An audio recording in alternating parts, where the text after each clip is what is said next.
infatuated with ideas of possessions and far-flung social policy. His daddy works on the council, and Mrs. loves the silver spoon.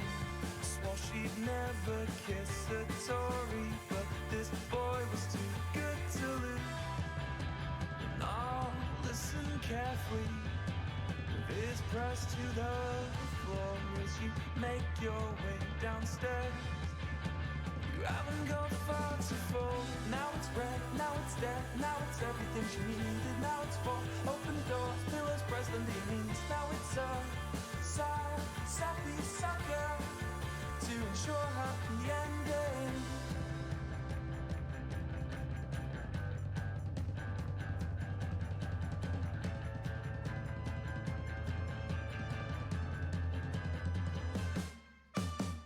I've been scared of sleeping with the lights on, though she's not there. I know she's going to his flat.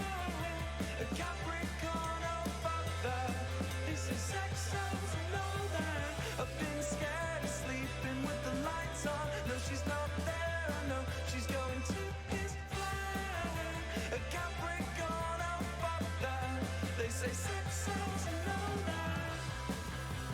You could buy my silence if you've got none to lose. If you're still infatuated with the truth. So will you do what's easy, or will you do what's right? Please just could you let me know, where will you sleep tonight? Where you gonna sleep tonight? Where will you sleep tonight? Where you gonna sleep tonight? Where will you sleep tonight? Where will you sleep at night? How do you sleep at night? Cultured man, Venetian center, red wine and club bands, Viagra pills on the nightstand. How's it feel? How's it feel to be so loved? How's it feel to be so loved yet so alone? Been scared of sleeping with the lights on, no she's not there. I know she's going to his flat. A Capricorn, oh fuck that. They say sex sells and no Capricorn, oh fuck that. They say sex sells and know that. Sex sells and know that. Sex sells and know that.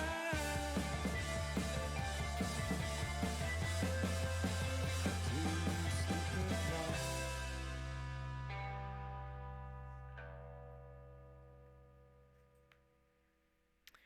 Hello, everybody, and welcome on into today's stream. It is so good to hear from you all once more. See all of you guys here. I know I've been gone for about 2 or 3 weeks, but look, finals was kicking me in the butt, so I really did not have another option. I do not even think I passed all my classes, but that is neither here nor there. I'm gonna delete it from my brain. Any case, welcome again to another Accursed game. I am here with our entire D&D crew. If you guys want to unmute in whatever order you guys choose and just give a big old hello, I would love to hear from you all. And we have the awkward silence, as we always do, as everyone is too scared to go first. Hi, I'm Jackie, aka Story Girl, aka Alex. Wonderful to hear from you again. See, I play the Ledger. Awesome. Hi, I'm Dirk. I play Ruford Terabuzu. Nice to see you all again.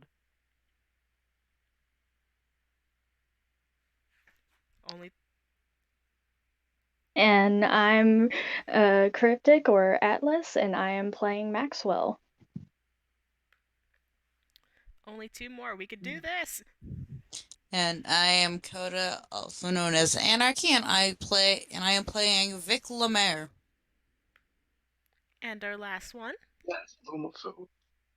Hi, my name is Cadence, and I play Galencia. All right, we actually got through that in a timely fashion. Can we get a high five for that? All right. Oh, yeah. No high fives. Boo. Alright, so once again, going over this for the sake of both our players and those on stream, this is a horror podcast with more Lovecraft themes. As you guys found out last stream, we had a little bit of body horror, which was very much fun.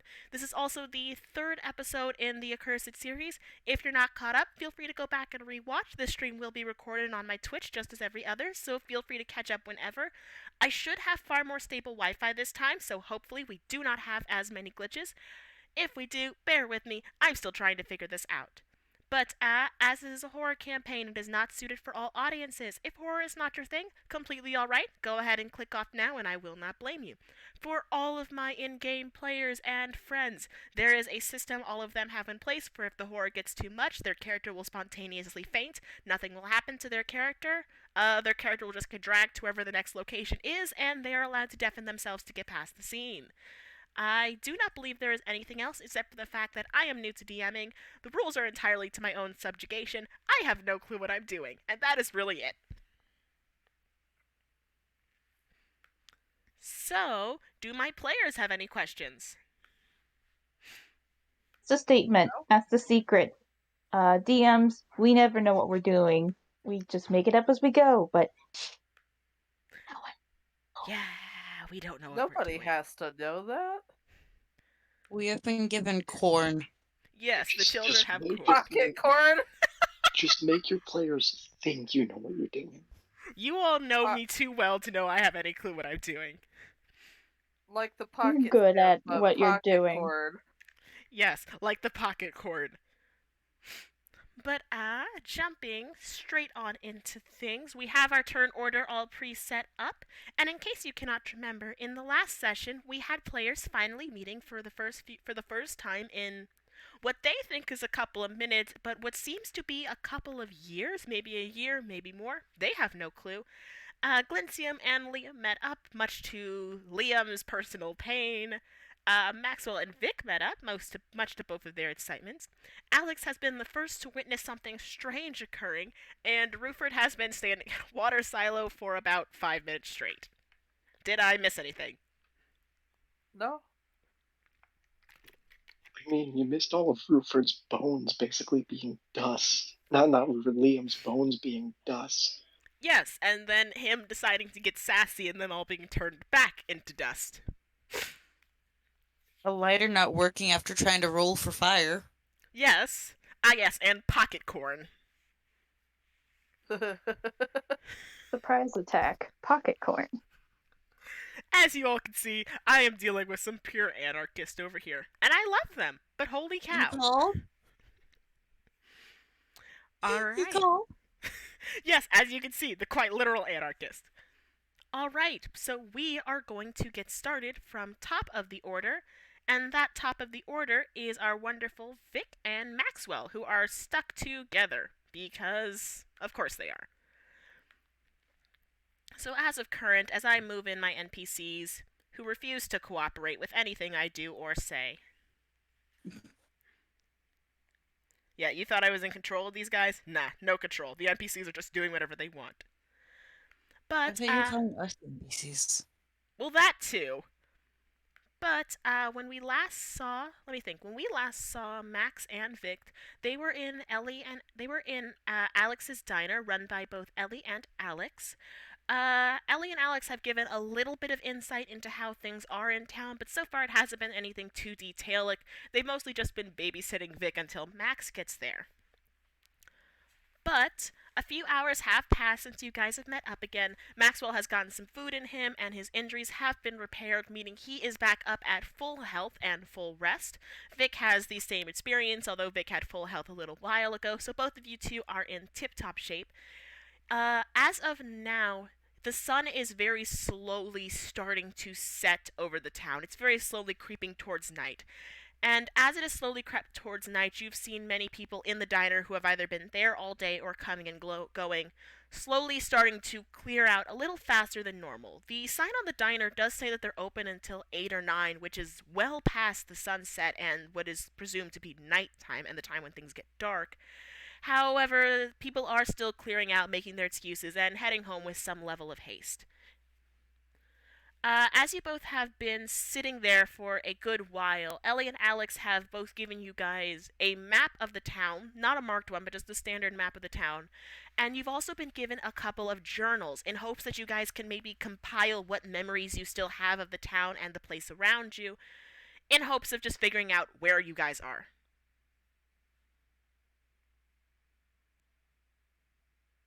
So, either of you two can start.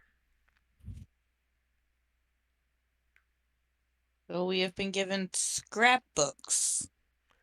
It's not scrapbooks, it's so y'all can try to remember stuff. We don't have any pictures of you. Fair, because I'm pretty sure they'd be bad photos. I'm not photogenic.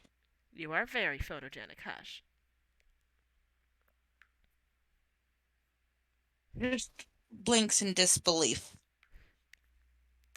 You know what? Fair. Max, anything you want? Anything you gotta say? I'm just trying to figure out why You said we've been. I'm still lost how we've been here for so long. I don't remember. Okay, so Vic, Yeah? back me up on this. We all drove in together to that one house, and then we all stepped in, and then just blacked out? I don't know. Yeah, it was like we stepped to the creepy house. Okay. Next thing I remember, I woke up in an alley just like this.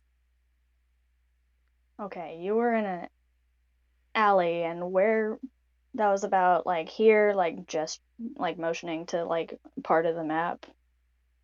Yeah, around this area. And I found like a weird flyer that looked like it was like vandalized or something. Oh, Said you were something going. about golden. Mm. Okay. And then I woke up in cornfield way over this way Were you because angering the corn? I wasn't trying to anger the corn. I don't know why I was there. You're the one who decided to take some corn from me because I apparently had to put some in my pocket just to prove that I was there because I think that yeah, but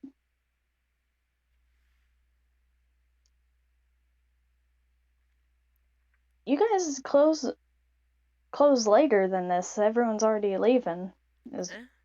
this because of the everything you were mentioning earlier or what we were hearing about Is it the because different Yeah, about this time most people start going home for the night. We'll tend to get customers a little bit later. Usually people who stay out at night, coming in for some food, some rest, an absorbent amount of first aid, but we tend to just hunker down at night. We usually just lock our doors. Speaking of, you watch Ellie just sort of lean back and make a motion towards Alex, who nods, goes back to the back area, starts grabbing a bunch of chains and everything, and just locking down the windows, shuttering them and everything. Hey, so you say like the lions were not real lions and they're not cultists, but they seem like cultists. you're bolting up the place like as if this is a zombie apocalypse. We are not bolting up the place. We're closing windows. Window locks are real. Yes, window locks are real. But what's with the chains? Oh, that's for the front door. And the shed out back. I can understand the shed. Yeah, my statement stands about the zombie apocalypse It's thing. not zombies. Zombies are real. Well, aren't real. Okay, so but are you sure it's not cultists?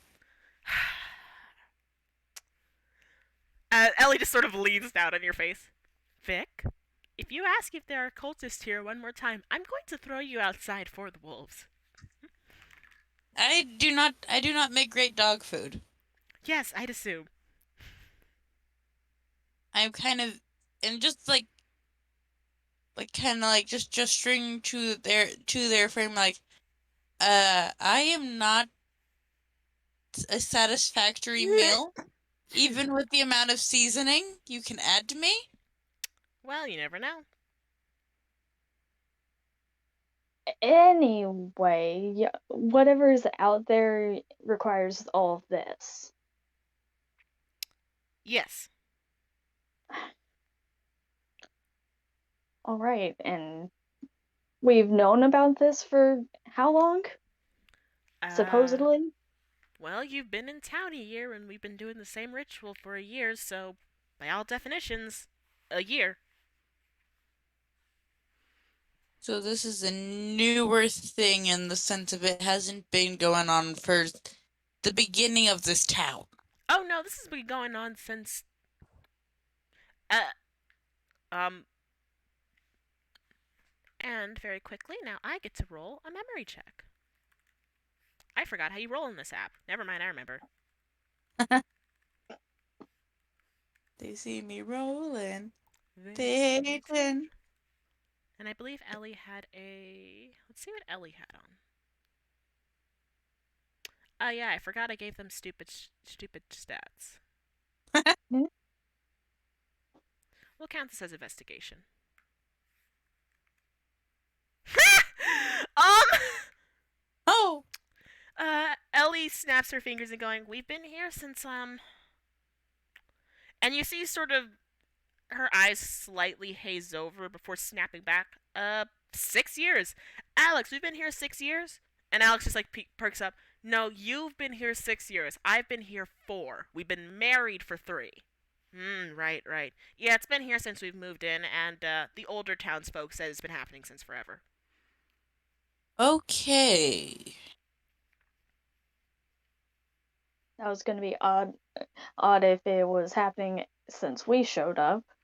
Oh, if it's been happening since you showed up, you'd been run out of town by now.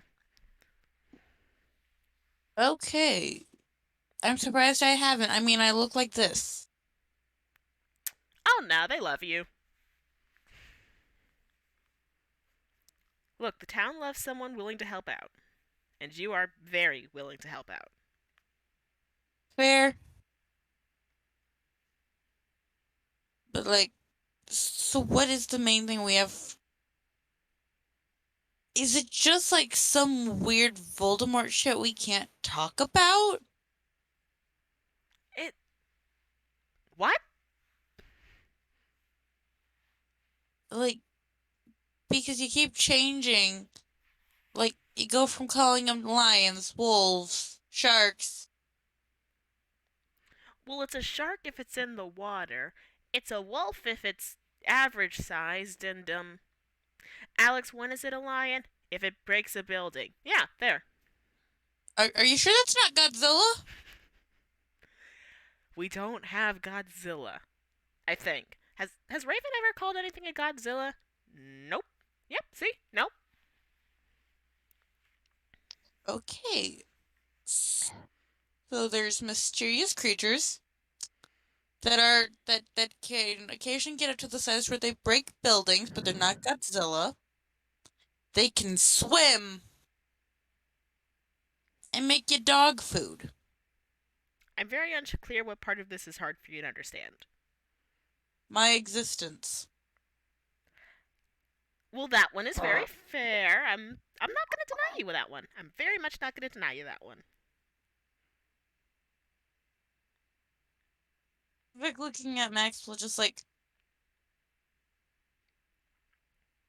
have you heard anything from any of the others? Still no.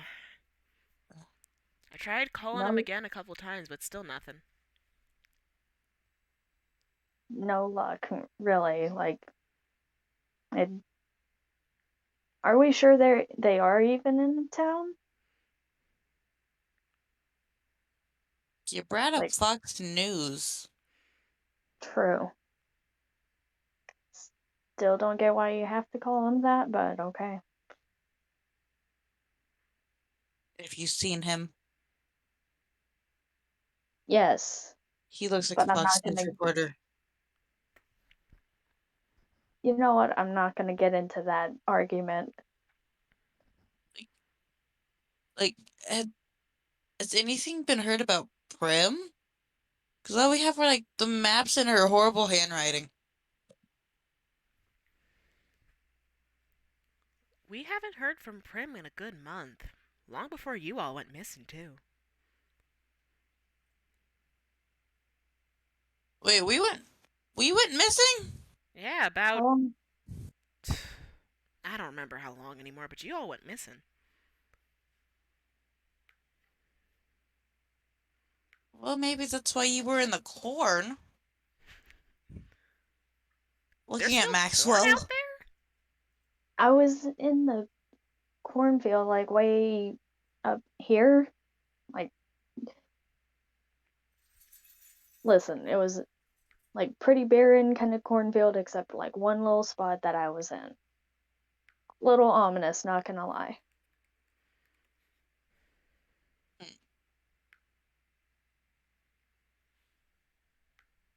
It, but we all went missing. Prim's still missing. Did she get murdered? I highly doubt anyone is capable of murdering that girl. Can I roll for anxiety? Roll for anxiety! Oh gosh.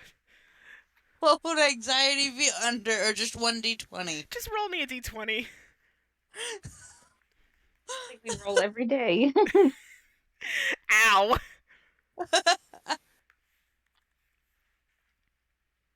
Like, I forget how to type. Oreo, stop stepping on everything. No. Also, if you hear me shouting at my dog during this stream, he's being fun. He's being a little gremlin. Gotta roll the 4 on anxiety. Alright, subtract a 4 from your sanity score. That just counts as 4 psychic damage. Oh gosh. So I think you're currently just sitting somewhere at, I'm gonna just put you at a 9. You're currently just at a 9 hit point wise. Oh boy. Like, are you sure she's not dead? If everybody went missing and she's still missing and I mean, Vic. hey, look, we thought all you guys were dead and you're fine, so. I mean, I could have looked better. But you're not dead. I start fumbling with the dog tags around my neck.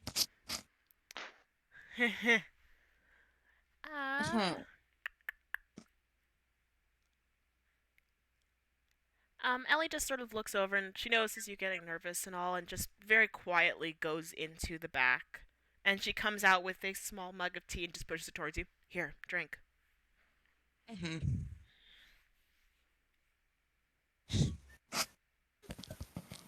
I sip the tea because tea is hot.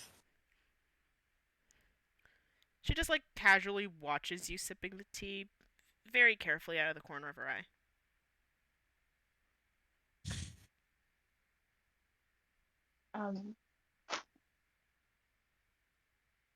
Did we happen to all go missing around the same time and it's just Prim that's been gone still? Look, if I remember correctly, Prim went and disappeared, I think a month ago. After about a week or so of her being gone, Vic started drinking again, came back here for a good couple of days. Then all of you went missing, and frankly, we thought all of you guys were dead, and then Vic popped up, then you popped up, and haven't been able to get in contact with everybody else, but I'm assuming all of y'all still gotta be alive somewhere.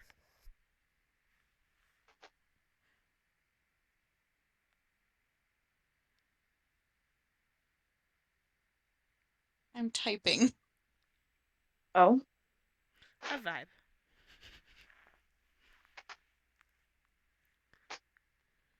It's like, okay, so that means for a time period I was sober. Oh, yeah. Like, I am not surprised that it's a person going missing that caused a relapse. Yeah, that's... Eh. Hey, hey now, here, keep drinking. She pushes the tea back towards you again.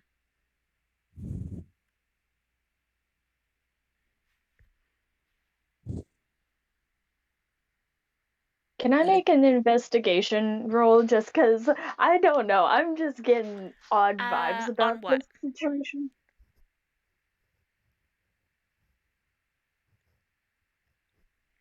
You can make the roll, but you gotta tell me what in specific you're rolling against.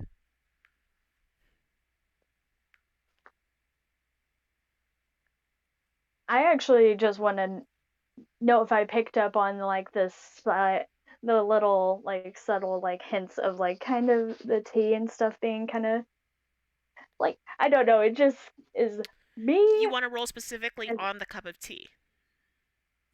yes, Sounds like I guess. I insight. think Go for it. insta I'll actually take an investigation for that one. Roll for it.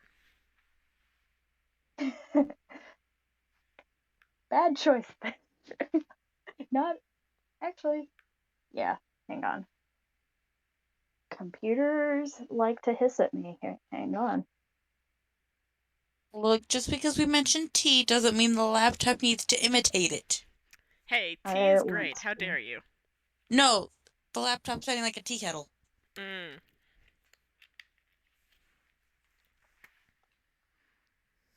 We said tea, laptop said tea sounds. Yes, laptop decided to break. I don't want it to. I kind of like it working. Fair. What'd you What get? is a number? That is a 22 natural. 22. So you do notice that in one how do I word this?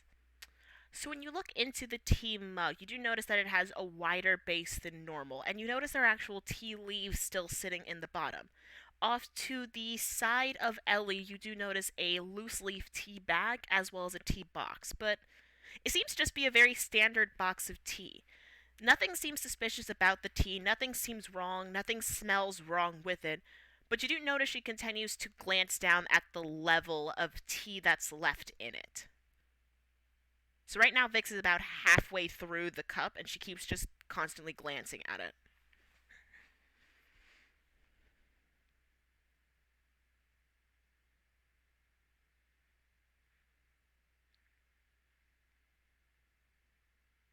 Okay, is something wrong with the tea? Like just asking her. Oh, no, sorry, just, look, I know you don't remember this, but every time they used to get, anytime any of y'all used to get panicked like this, I just did a tea leaf reading for you. Wasn't always accurate, but it helped half the time. I mean, Vic, I Hmm. that doesn't. If you think that'll help, I'd say. Listen, I'm not gonna be skeptic about it. I mean, we're all part of that club together. Yeah. It's good tea. It tastes like tea. I'm very glad it tastes like tea. If it tasted like anything else, I'd have been more concerned. You never know, some things don't like this chocolate oranges. They look like oranges, taste like oranges, but they are not in fact oranges. We went from tea to oranges, Vic. You know what? Okay. I may also be hungry. I'll get you some dinner. I'll get you some dinner, but drink that down first. Uh-huh. Just still sipping because it's still hot. You want me to put some cool water in there? Like, no. Maybe an ice cube? She grabs a couple of ice cubes and just plops them into the cup. If it wasn't tea, I would have asked if I could roll to jug. Please don't. Don't chug the tea, please. It's a teacup. There's really not much there. But I am going to swap your guys' turn over, so it's gonna stop with just you guys sipping tea. That's money. Cash money. Which means who is next? Think it's me? Let me double check. You. Yeah. All right. 1 second as I open up your character information. So, Alex, do you remember where you were last time? At Raven's radio station. And she just started a very suspicious broadcast. So, you stuck around for the near entirety of that broadcast, and throughout it, very little about the overall atmosphere changed throughout it. She did go through a couple of general notes and informations, a couple of people that had been reported missing, mainly what it seemed to be older members of the town and whatnot. She did also report on a sale going on at one of the local clothing stores for uniforms, very specifically for the new school year, so to come down early. She also did report that it would be a clear skies tonight with a lovely half moon, but overall there was nothing else really odd about it. There was nothing else really mentioned, except for the fact that she did guarantee there would be wolves, and if possible, sharks, but definitely wolves. And as she finished up her broadcast, she turned off all the technology, reopened her curtains again, and everything just felt more even, more normal. And as soon as she was done, she just kind of shuffled you back into her car and started driving you around town, asking people out the front window if they'd seen any of your friends. Hadn't gotten a lot of answers yet, but currently you two are just driving in a circle around town. I think Alex had been quiet for a little bit, and after a moment, she asks, "Didn't you say that everybody would be at this diner or bar?" Oh, yeah, most definitely, but I still want to ask around a couple of people first. Fair. Um, I have a couple questions. Yeah. One, what was in your closet making noises? My what? Your closet back at the station. I Alex, heard I know you don't something. remember much, but if this is a bad coming out joke, I might just have to fight No, you. no, not that kind of coming out, and not that closet.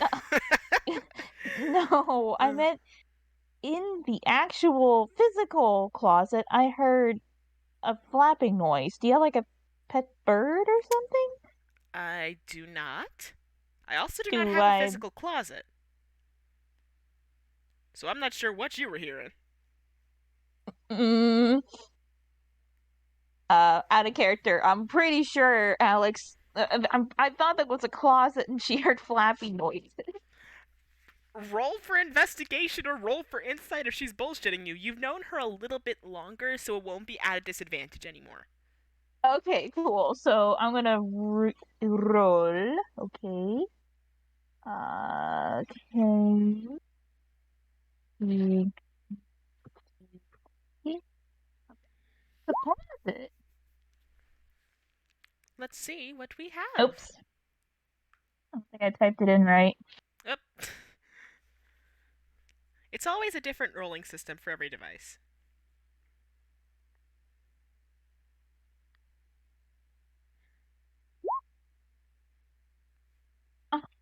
Okay. Oh, dash. Okay. It can't be that. Oh nope, it just didn't roll. Natural 20. She is very much not lying to you. She, in fact, did not have a closet in there, and she does not have a pet bird. Okay, then I'm like, who's tripping? Me or Alex? I'm like, I could have sworn there was a closet with a bird. There were no closets in there. There were no birds. The closest to a Okay. bird would be her name. Okay. But if you'd like, I'll let you do another memory roll. Sure, because I'm like, what? Roll for memory. But for whom? In or out of character? Oh, that's a 2. You recall that she did. You know she's not lying, but you remember damn well there was a closet in that house. That's all you're gonna be focused on What? now. Uh-huh. Okay, then I'll say, all right, 2. I do have a question. You said something at the beginning of the report. Friends who shouldn't have come back. What did you mean by that?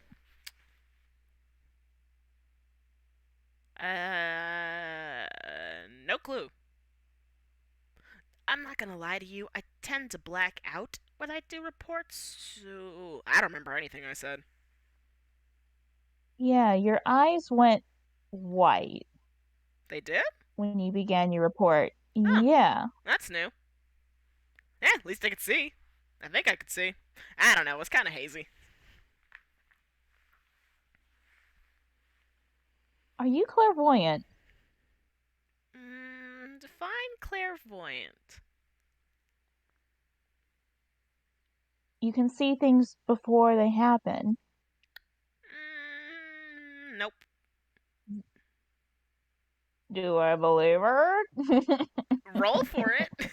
roll. I'm like, I roll don't know. Roll. You know what? Roll a bullshitometer. Just roll a bullshitometer. Roll for bullshit. Roll for bullshit. That's not even lying. Just roll for bullshit.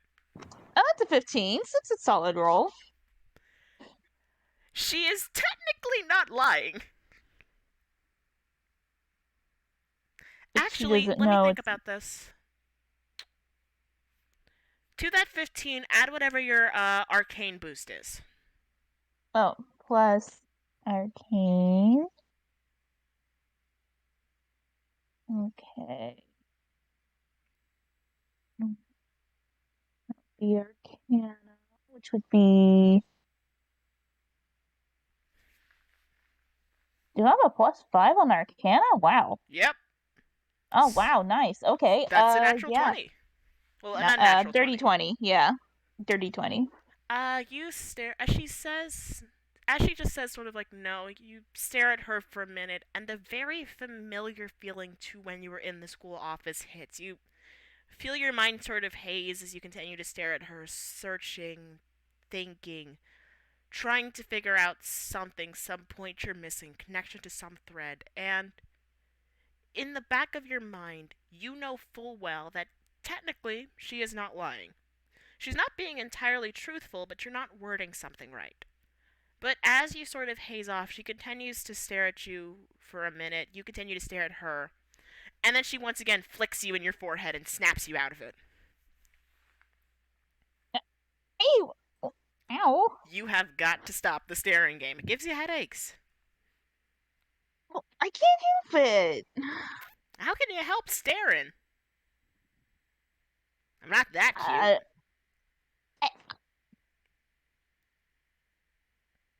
I don't know what to be more offended by. She just struts.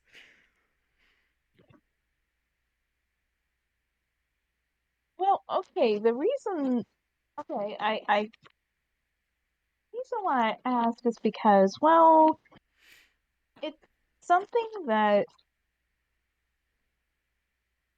I have not to like I can't see the future, but more like sometimes I would see things before they occur, but I don't know that I predicted the future until it happened. You know what I mean? And you've always been able to do this? Long as you can remember? Pretty much. I mean, my grandmother and mother have this ability too, and well, that's why I kind of joined the occult club because, well, I mean, I was born into it, so to speak. Hmm. Interesting. I mean, like, I Oh no, I believe you. You've done divinational stuff before for a couple of times for me and such, but I do remember you doing it. Just interesting. I didn't know you always had that. Hmm. that's why I asked if that's what you do, because sometimes, usually in my case, it's in my dreams when I'm asleep. That's why it's hard to determine what's a dream and what's actually a vision. And some Oh. people can do it when they are awake. Hmm. And what you did at the station kind of looked like that. And Uh. that's how you do your little weather reports. And I do like the air quotes. You seem to take me for someone super nat. And as she speaks, she slams on the brakes just out of nowhere. Okay, I grab onto like the little bar and I just freeze. Sorry about What that. happened? Cat. She points down and you don't see anything for a minute, but out of the corner of your eye, you do see a large cat slowly crossing over to your right side. There's no way she could have seen it from the front of the car, but she seemed to have enough of either an eye on the road just to know that the cat was there. Sorry. Oh, okay. I hope he gets home. Oh, I don't think he has a home. Actually, I have no clue whose cat that is. I haven't seen a cat in ages. She just remains braked, stares out the window. I kind of want to steal a cat. I won't, but I wanna. And just continues driving. I mean, there's always the animal shelter. Oh, there's not one of those in town. Aw. Yeah, we don't have a lot of strays. Probably because of this, I don't know, wolf Yeah, see? shark You get it. problem. Okay, here's the thing. We're in the middle of a landlocked area, right? Yeah. I get wolves. The wolves are rare, Eh. even in like these circumstances, but please explain to me the sharks. You know that. Well, I guess you don't know. Hmm. So, right that way, and she points just a bit to your left. You're at the same intersection that Liam is at right now. You don't know that, but you are there. But he points to her left. Hmm. Over there is this real big ass field and farming district thing. Don't go over there, because it's all taken over by some peoples, but don't go over there. But, there's a big ass pond back there. Okay, what kind of people? I think they call themselves academic researchers. I call them Oh, cultists, but that's up to you. I mean, like, well,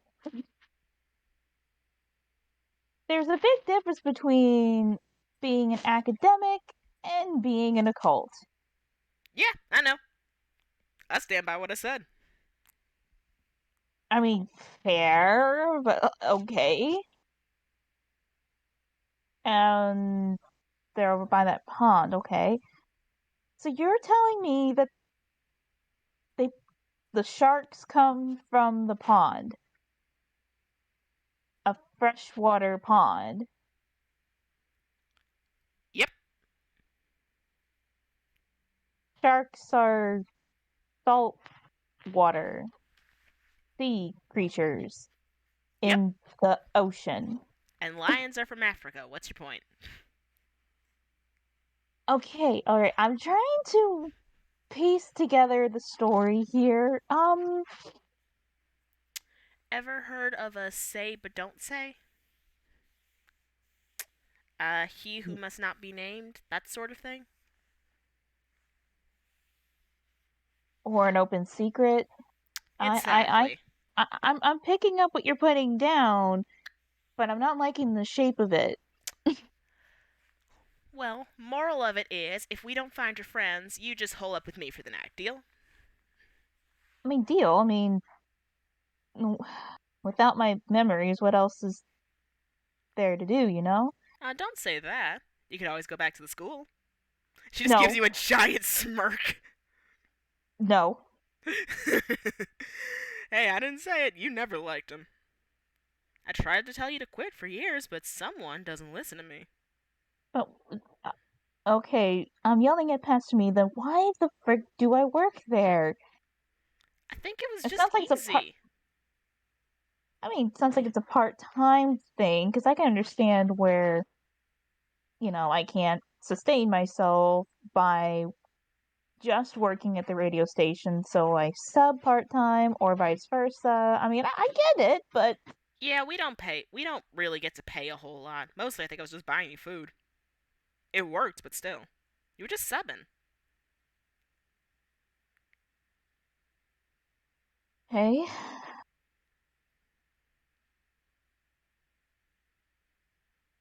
Look, you were good at it. The kids liked you. Teachers hated you, but the kids loved you. why did the teachers hate me? 'Cause you were the only one who knew what you were doing, and you called them out on it. And no one likes to get to be called out. I mean, fair, and the ironic thing is I don't even have a teaching degree. That's the sad part. Hey! The bar is not high. Have you seen where you landed? She just gestures around her. No,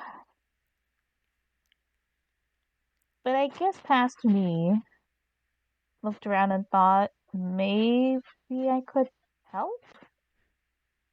And you did. You were a big help to the kids. Alex smiles, just thinking about it. Well, I guess I did what anybody would do, even though I have zero memory of it. Hopefully, Who we'll needs get that back. memories? Who needs memories?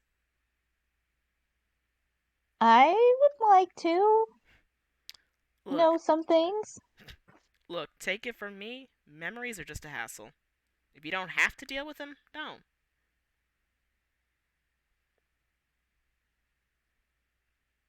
Alex just kind of grimaces and thinks on it for a moment before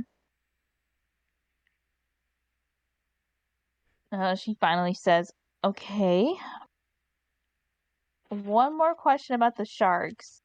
Do they have legs?" Sometimes, I think. I don't know if they qualify as Sometimes. legs. Define leg. Let's start there. Define a leg. Not reverse mermaid legs, That does not like help. like a shark dog situation or spider legs. Are they able to walk on land? I mean, I've seen all three versions of what you described. Oh my god. I What don't know is what in you. the water? Look, I've learned not to question it. All I do is talk about it. I don't ask. I mean, it's one thing to not ask questions when, it doesn't pose a threat to anybody, it's just odd. But if it poses a threat to someone, I want to know what the problem is and I would want to fix it. So that nobody else gets hurt and you don't have to, I don't know, live in fear and lock yourselves down. Right. Then tell me, at what point do you stop asking? That's the secret. You're always asking, you're always learning, there's always something different. Hmm. You never stop learning and therefore you never stop asking questions. Oh my god, I can see why the teachers hate me. Look, I agree with you. I really do.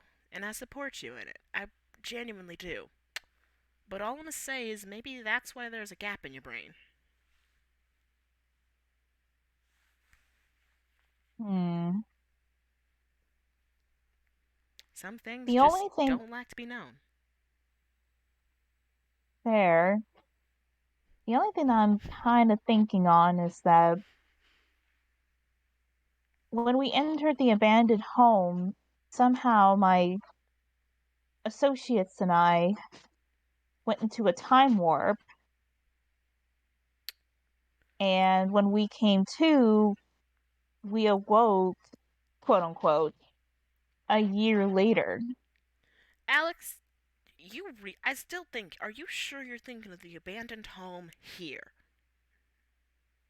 It's not, it shouldn't be that far, I don't think. It's literally out in the middle of the woods. I think Prim said something about it being haunted, which is why we went there. I think it belonged to a farmer's family.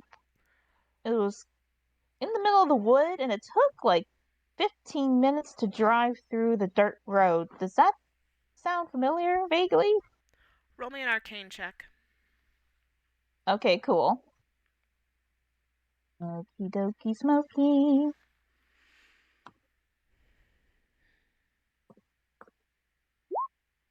13 plus 5, so 18. Feel the exact same haziness take over, and you look up to see Raven just staring down at you. Her eyes aren't even on the road right now, but she is still driving. And the only thing that's echoing in your mind is, what did he do? Alex at this moment doesn't know what's scarier, the fact that her brain's getting hazy and Raven's just looking at me, possibly talking to me telepathically, or the fact that she's not having her eyes on the road. Let me roll something real quick. Okay. Oh no, I shouldn't have said anything.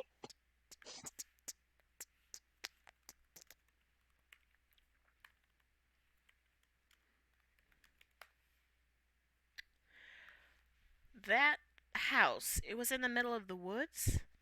As she's talking, as Raven is talking, she's still driving and her eyes are now completely off the road. But she has yet to hit anything, and she's even stopping at appropriate times and everything.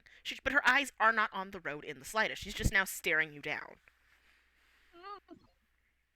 Again, she. I'm not so sure what makes me more nervous. Yes. And how are you driving without? Oh, again, maybe you are clairvoyant, therefore you don't have to watch where you're going. Raven hears that last part, stops, and suddenly slams on the brake, looks back. Oh, look at that. Sorry about that. Look, you live somewhere long enough, you know the roads by the back of your hand. I mean, it's one thing to know the roads. It's another thing to know if something is in the road. It's easy. Okay, okay. Who's this he? Who? You didn't say anything, but I heard your voice say, "What did he do?" Who's he? You sure you don't want me to take you to a hospital? I am sure. Well, I don't know who he is, but hope you find him, cause I may have just found your friends. What? She makes like a very sharp turn to the right and hits the brakes again. This time it's a lot gentler. This time it's a lot. The turn is not gentle, but the brakes are. You slowly realize she's just a horrible driver. Sorry, but look, that one would be Vic, correct? And I turn to whom she's pointing at. She's pointing. So right now she is sitting out front of Alex's diner, pointing through the window where you can see both Vic and Maxwell sitting down, poring over a couple of notebook pages and a cup of tea. Yeah, that's a couple of them right now. And she's kind of like stumbling to open up the door. Whoa, hold it. What? She fishes around in her pocket and holds out something to you. Okay, I hold out my hand for whatever it is. She drops a pretty rudimentary flip phone in your hand. She's like, "Look, I don't have anything better, but I don't remember if your phone was fixed or not, if it was fine or not, but my number's on there, okay? Call me whenever you get a chance. Transfer it to your other phone. I don't care. Just call me." Yeah, sure. My phone just needed to be recharged and I couldn't find a charger. Not a problem. And if you still want to be around me tonight, just give me a call. I'll come pick you up. All right? No matter how late it is, I'll be fine. Yeah, sure. I'll do that. Alrighty then. And she just waits for you to get out of the car and then just drives off. Alex just rubs her face, just kind of still processing everything that just happened in the past few minutes. And then she's going to go into the bar. And that is where we are going to end your guys' turn for right now. Which means next in our order is the lovely Liam and Glincia, who have talked themselves into the worst corner I have ever seen. If you're gonna say Liam's name, say it right. I'm sorry, Fox News. How's No, that? no. It's full name, William Lee Letcher. Yes, Liam Lee Letcher, the man, the myth, the legend, the abomination to society. The Fox News cast. The man with the bones made of dust. Hey, they got fixed. Eventually. And I love how my notes still haven't changed. It's just, I swear if a single one of you fuckers try it, I swear to God, for William. But, you two remember where you left off, right? You give us a refresher, it's been a while. So when you two left off, Glencia and Liam had just re-met. Slim was fixing up Liam when Liam essentially called out Glencia about all of her lies and everything. Slim realized just how much memory loss you both had and is currently fuming at you two. Right. The memory loss. But, so a few hours have passed. In that time, Slim has just finished fixing both of you two up, and then just very quietly, leaving zero room for argument, has dragged you two over the entire facility, collecting a shit ton of files from other people. Occasionally, if either of you try to say anything to anyone or ask any sort of questions, she just glares at you and then glares at the person. And if you're talking to another person, they just run the opposite direction, not even trying it. And if she glares at you two, you both just shut up. But eventually, she drags you along for a good hour or so before going to one of the upper levels of the facility that seems to be more of an office building. She walks over to one that has William's name on it and motions for both of you to sit down. And just very quietly has told you both, I will come out when I come out, and I expect to see you both there. And that was about 30 minutes ago. You both have just been sitting outside since then.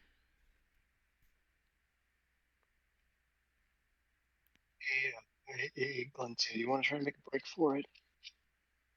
If you make a break for it, something tells me that Slim's gonna break us. I mean, I've already been broken, so Yeah, let's make a break for it anyway. Do you want to deal with being healed again? Because they're gonna catch us. Yeah, no, you're right. And besides, even if we did get past these gates, apparently there's a barrier that we're not allowed to go past. I will also note that you guys can occasionally just hear screaming from inside. Sorry. Just sheer rage. Is this Slim that's screaming, or is it someone else? It is very specifically Slim, and you can just hear.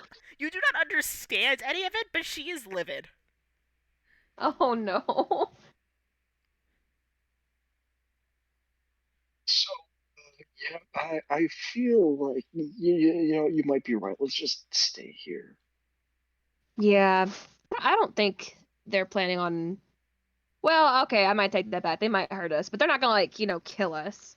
So it'd be safe just to stay put. But if anybody else but Slim talks to us, ignore them. So you both are just sitting still there for a while.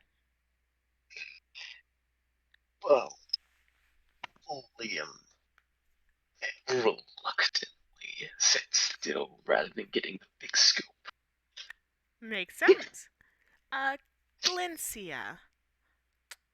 So, Yeah. based on some rolls I had you guys do in the downtime, you got a 9. So I'm going to point out the fact that all of this events and all of this stress has really thoroughly exhausted you, just beyond belief. Roll to stay awake. Oh, fuck me. Okay. Okay, how do you do this again? And I will point out, Liam, you're running on pure adrenaline. You are fine. Good. What do you do? It's a slash and then the word roll, right? Slash roll 1d20. No space? Space. Wow, it really has been a while. I felt that. You're fine. Well, damn. 15. So, Oh. how high is my endurance? Would endurance or would something else be counted towards being able to stay awake? So that was just a straight up contested roll. So nothing got counted towards that. You just had to beat whatever I rolled, and I just rolled a 19. Sorry. Well, fuck. Sorry. Well, it looks like Glencia's just asleep. Yeah. So as you both are sitting there, Glyncia, you just slowly feel yourself nodding off as exhaustion just slowly overcomes you. It takes a few minutes, and yeah. For question, or any of the people that are walking past us, do any of them potentially have like a pen in their pocket or something? So far, no one is walking by you at the moment. This entire area seems to just be entirely cut off from the rest of the facility, so no one is here. The only person you have seen is one person sitting at a front desk who directed Slim back, and she was a good walk away. So you've seen no one else. Why don't you just take a pen from somebody and just draw a mustache on Glencia's face? You could search your pockets for a pen, but I do not believe you have one. I do not have one. Maybe next time then. I like how Galencia just told Liam to just stay put, don't talk to strangers, and then he's gonna write on her face. Like a true child. But at Glencia, you can slowly feel yourself nodding off, only to be very sharply awoken by the sound of a car horn. Okay.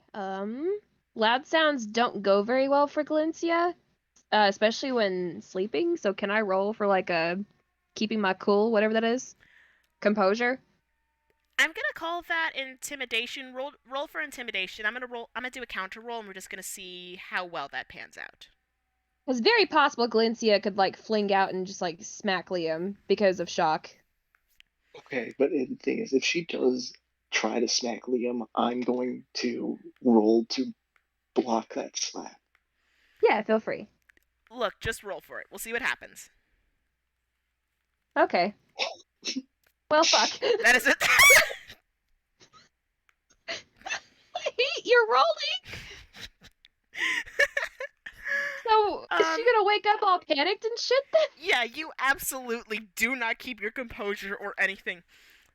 You wake up in a pure panic. Are you just like, when you panic, you just sort of jolt awake and flail your arms, right? Yeah, basically. Like, oh shit type thing. You jolt awake and feel yourself fall out of a car seat onto the floor, and from in front of you, you hear a very familiar voice go, "Sorry, sorry, sorry, sorry, sorry." And you just hear very panicked driving and more car horn sounds as Prim pulls over to the side of the road, comes to a stop, and just looks behind you, just goes, "You okay? Sorry." Prim? Sorry, sorry, sorry. I haven't been sleeping well. Sorry. Uh, you're okay. Where's Liam? Shoot, did I wake up Liam? She looks behind, and you see Liam is still fully asleep behind the car, in the back of the car. He seems to have lost the game once again and is just leaned up against a bunch of stuff, knocked out cold. Okay. I feel like Galencia would like still check on Liam. Like, if Liam's not making any sleep noises, then Galencia would probably reach back, check for a pulse, and then kind of go back to Prim. Even Liam forgets to breathe when he's sleeping. Roll investigation on Liam. Me or Liam? You. Okay. Okay, roll 1d20. Also, what the fuck? Prim's back? What? Ha! You are not beating that. If you roll a 20, I will cry. So add your investigation stat. Do you have my chart? Because I don't have mine. Yeah, one sec, I gotcha. Thank you. You're good. I also can't spell, apparently. But this surprises no one. Nope. Your investigation stat is a 4. So that is an unnatural 20. You go to investigate. Are you just going to investigate Liam? Just to make sure he's okay. So physically, Liam seems fine. He doesn't you don't see any signs of the injuries. He's just seems to be really deeply sleeping at the moment. He is breathing, so he's fine. He has a strong pulse.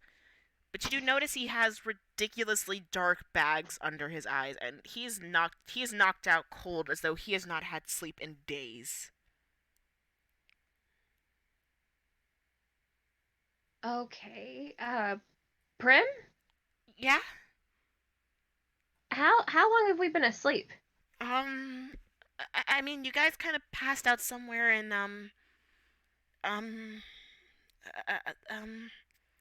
and she just starts, like, rubbing her forehead. I think you guys passed out a state ago? I don't remember. A state? Where? Okay, where are we going? We're going to,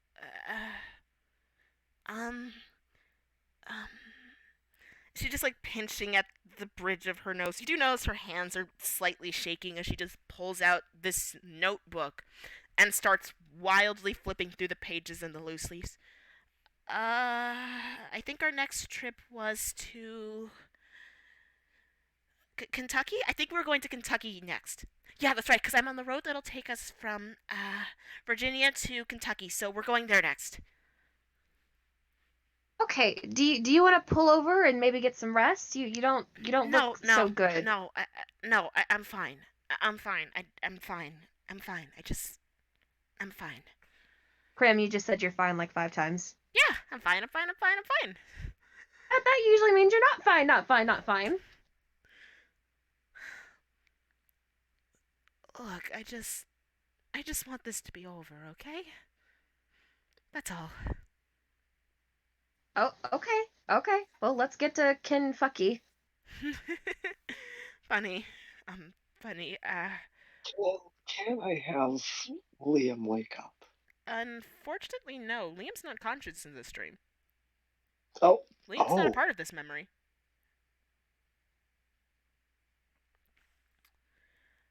I have so many questions. But Prim has pulled off to the side of the road of the highway, so you notice that she sort of stops, digs through something, and pulls out just a bag of what looks to be just trail mix, eats a couple of handfuls, and just starts going back on the road driving again. You notice as she's driving, she's sort of just murmuring to herself. Nothing seems, aside from the fact that she just looks really tired and more disheveled than you're really used to seeing her, She seems to be in decent physical health. You do notice though that out of nowhere she starts getting a couple of lanes over to the right. Not to get on an exit though, as a police car just shoots past both of you, and then she goes right back to the lane she was in prior.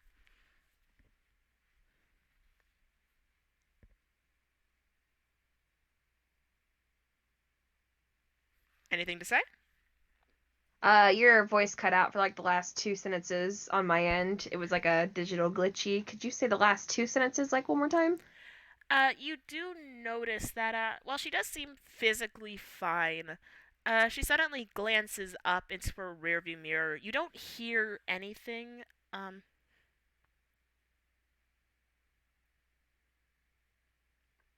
you don't hear anything, but you do notice she gets a few lanes over. You think it's to take an exit or something, but out of nowhere, you see a police's siren lights kick on, and the police car goes shooting off through the lanes. And as soon as it passes, she goes right back over again. I wonder what the police was doing. Is there like a wreck ahead or something? Speeder. It's always a speeder. They're so loud. Okay. Well, are you okay? You kind of pulled out of his way pretty quickly there. Uh, yeah. Yeah, I just you see her just glance behind. Her gaze goes from you to Liam to Maxwell, and then she just nods again. I'm fine. Oh, Maxwell's in this car too? Yeah, everyone is piled into the car right now, all in some varying degrees of sleep. You two are the only two awake at the moment. Oh, okay. I thought it. Okay, cool.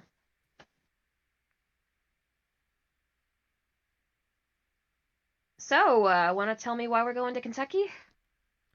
Well, I mean, we found a lead. We also found a lead in Virginia that turned out to be nothing, but it pointed us towards Kentucky, so maybe what we're looking for is there.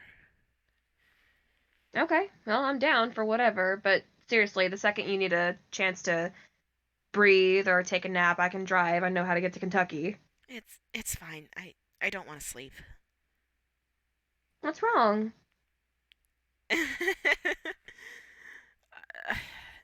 Nothing. Just I'm fine. You know how it's been. Frankly, I'm surprised you're still awake. I've always had trouble sleeping. Hey, Glens. Yeah? Look, I'm really sorry, okay? You don't have to be sorry. I I know, I'm I'm so and suddenly you're bolted awake now by another loud sound. Just a door. You hear a door slamming open.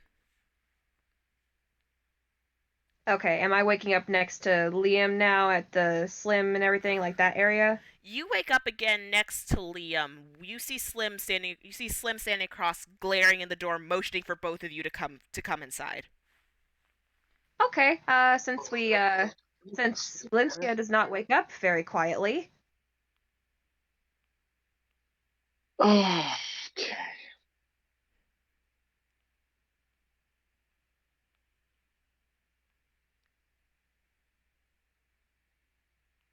So Galencia probably jerks awake with like a little small like squeak and then kind of gets it together and then gets up and offers like Liam like an arm to lean on because Galencia doesn't know if like fully healed or still kind of sore. So your arm actually feel. All of you guys feel completely fine. Like, aside from feeling thoroughly grossed out, you do not feel any physical pain. Your health is back up to. Your health is fully back up. Okay, good. Welcome back to the land of the living. Yeah, did I snore in my sleep? Yeah. Wow. Fantastic. Oh, you. Okay. Hey, less small talk inside now. Well, You hear ground talk. You hear Lim say. You hear not Lim. Wow. You hear William say something behind Slim, and she just turns, flips him off again, and motions for both of you to get inside again. Hey, Billy.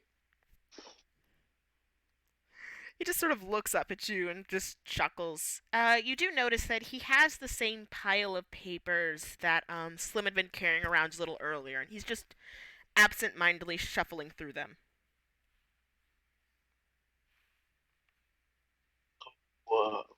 What's going on? You were in there for like an hour. Oh, Slim was just filling me in on your situation, if I recall correctly. Oh, you mean the shit that I tried to tell you? Hey, we're not here to play the blame game, are we? I tried to tell you that I didn't remember anything. And I fully believe you. Yeah, no, I can tell you're being sarcastic there, Billy. I'm not being sarcastic. I'm disappointed. It hurts to lose such good allies and such two members of such a diligent workforce and mind, but nothing can be done about it in the long term.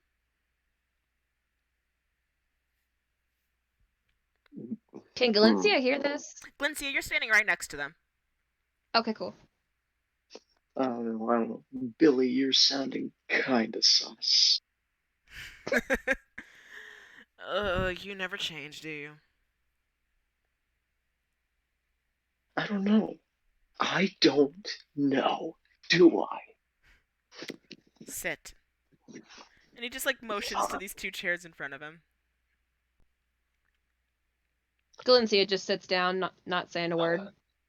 All right. Hit us with whatever you got. He just glances in between you two for a good minute and then just goes, Slim, can you go get Margaret up front to get everyone some coffees? Don't help her, just ask her to go fetch them. And Slim just sort of glares at you all. She seems to want to say something and he just looks up at her and she just leaves. And slams the door behind you, so now you are stuck in a room with just him. So I finally get my fucking coffee. What's the last thing you remember? What? It's the same shit that I told you. Walked into a abandoned house, boom. Next thing I know, I woke up with broken bones.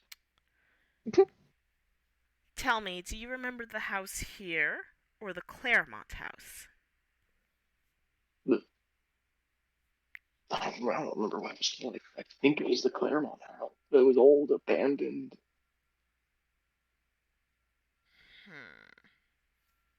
I see. Glencia, does your memory match? Sadly, yes.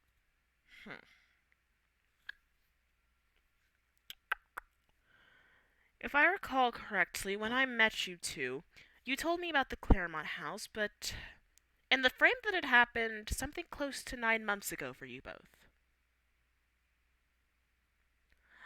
So combining that with the fact you don't remember any of your time here, it seems you're missing a bit more time than Liam believed.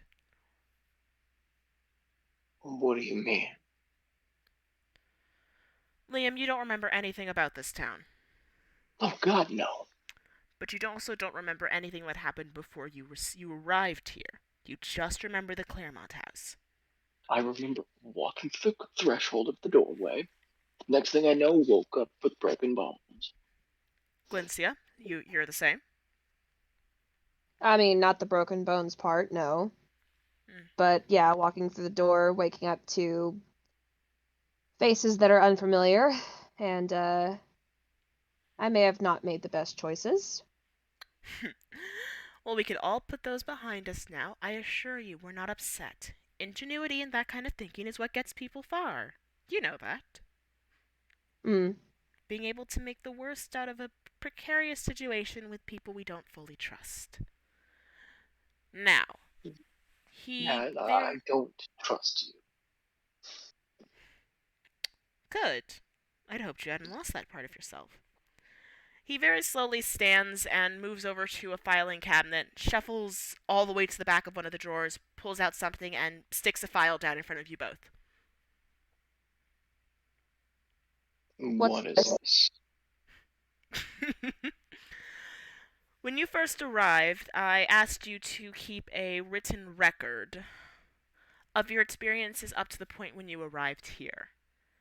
Included is a portion of those records, though I found a good majority of my files went missing with you all. However, I still managed to have files of what I believe is one of the first times you wrote for us.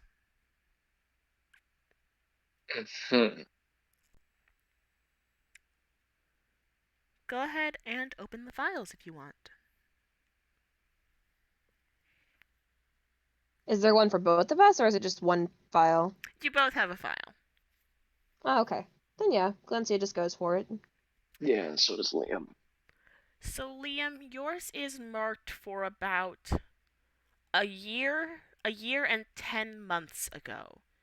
It seems to be one of the first files you ever actively documented for them, as it includes it includes one page that is just your basic contact information, your name, your year, your age. It does include a portion for soundness of mind and any sort of medical conditions that you were facing at the time, but nothing else seems to be there.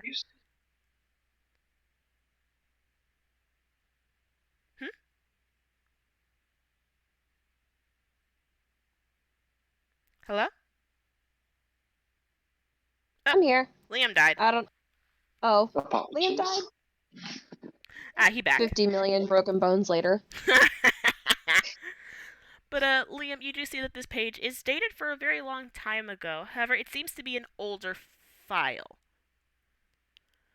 And then following it is another document file with the same with almost the identical information. This one's documented for about a year ago. And you don't notice any changes to this one aside from you got a year older, and there's significant more physical and mental conditions labeled on there, a good portion of which are insomnia or sleep related.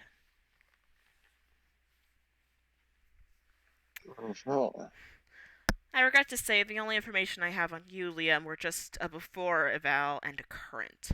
We asked you to do an evaluation before you felt your symptoms start to show, and then one at the current time. All other records I had on you were lost, including our digital copies, which is more than annoying. Wait. What symptoms? We'll be getting to that in a moment. Glencia, you've seen yours, I believe.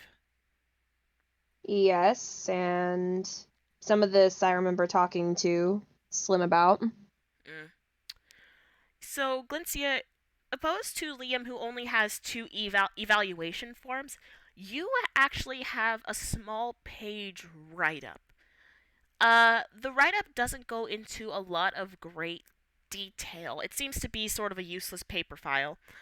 But it does detail how you and your group had taken a trip about 4 months ago to Kentucky, but hadn't really learned or found anything aside from a file that had led you to Mayview. Does Galencia remember the dream? You have a very sharp memory of your dream. Okay, so after hearing the thing about Kentucky, Galencia is thinking back on Prim saying sorry and how she hasn't heard anything about Prim really. So she's just really curious about where Prim's at right now, but she's not saying anything.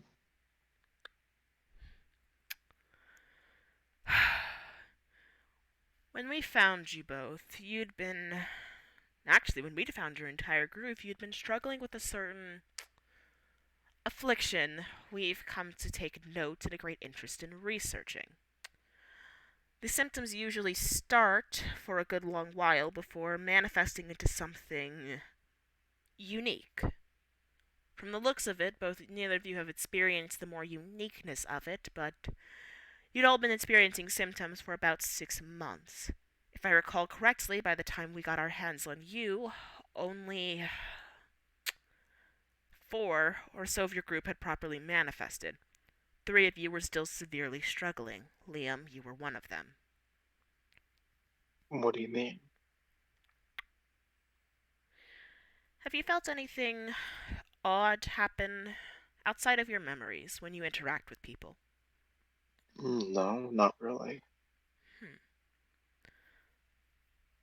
You see him sort of lean in, and he just stares at you for a very long moment. And I'm actually going to see if I can't roll an intimidation.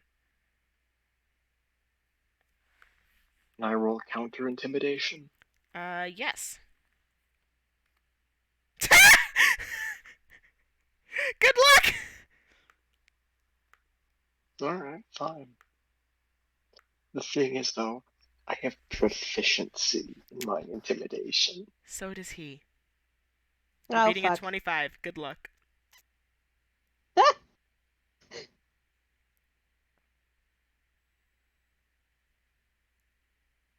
Alright.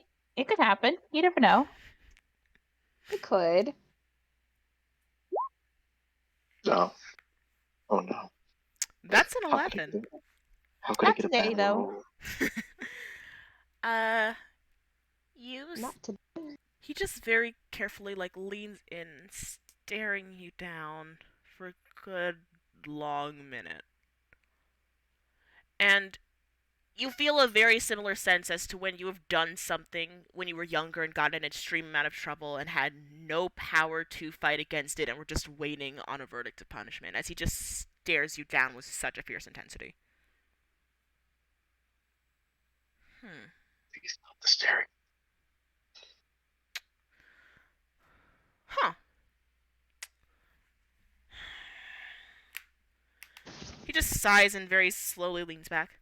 Glencia, what about you? If I recall correctly from Slim's reports, you came in with blisters on your hand. Anything else? That's the main thing I remember. Yeah. Something about fire.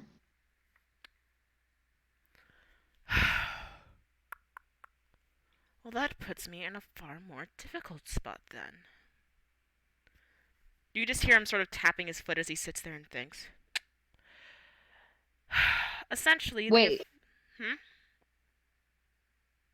If I have blisters on my hands, do I work with fire? Do I have actual fire abilities? Yeah, maybe you're fired. Okay. Is that possible?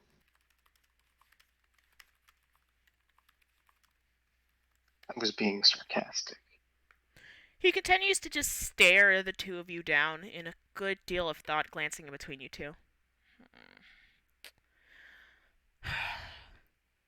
The manifestation for, frankly, those who tend to reach that stage comes from abnormal abilities, to say the least. So, yes. In a sense.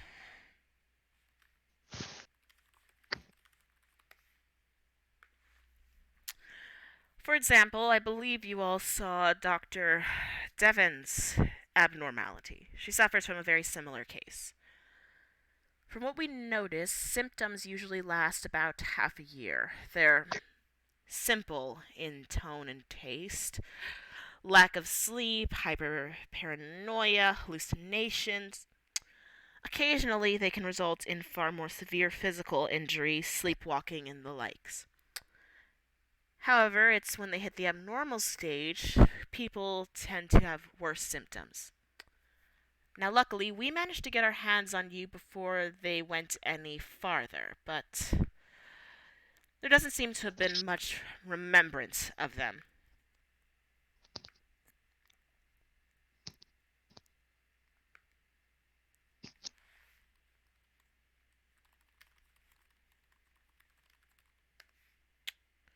So if you can't remember one, it does make me slightly hesitant to move forward at all. After all, at this current stage with your memories, you are qualified as civilians, and I hesitate to bring civilians into anything, especially if they're not capable of defending themselves. Does that mean we're free to leave? Probably not. I technically can't stop you, but I'd be very saddened if you did. So I'd like to ask you to not.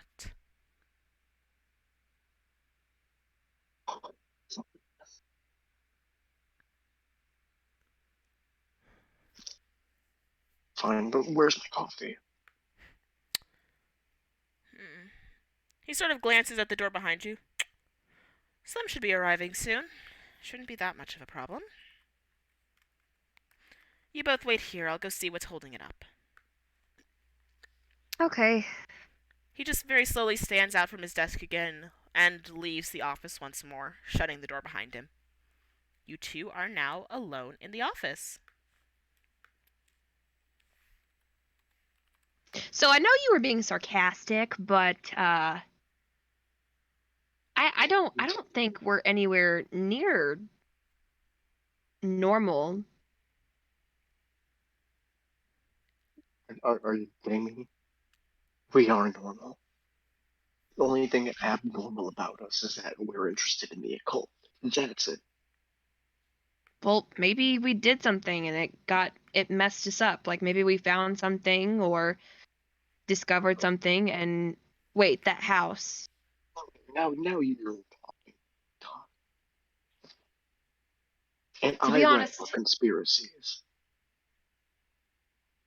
my mind is going a mile a minute. There's so much things I need to tell you about what I've heard, and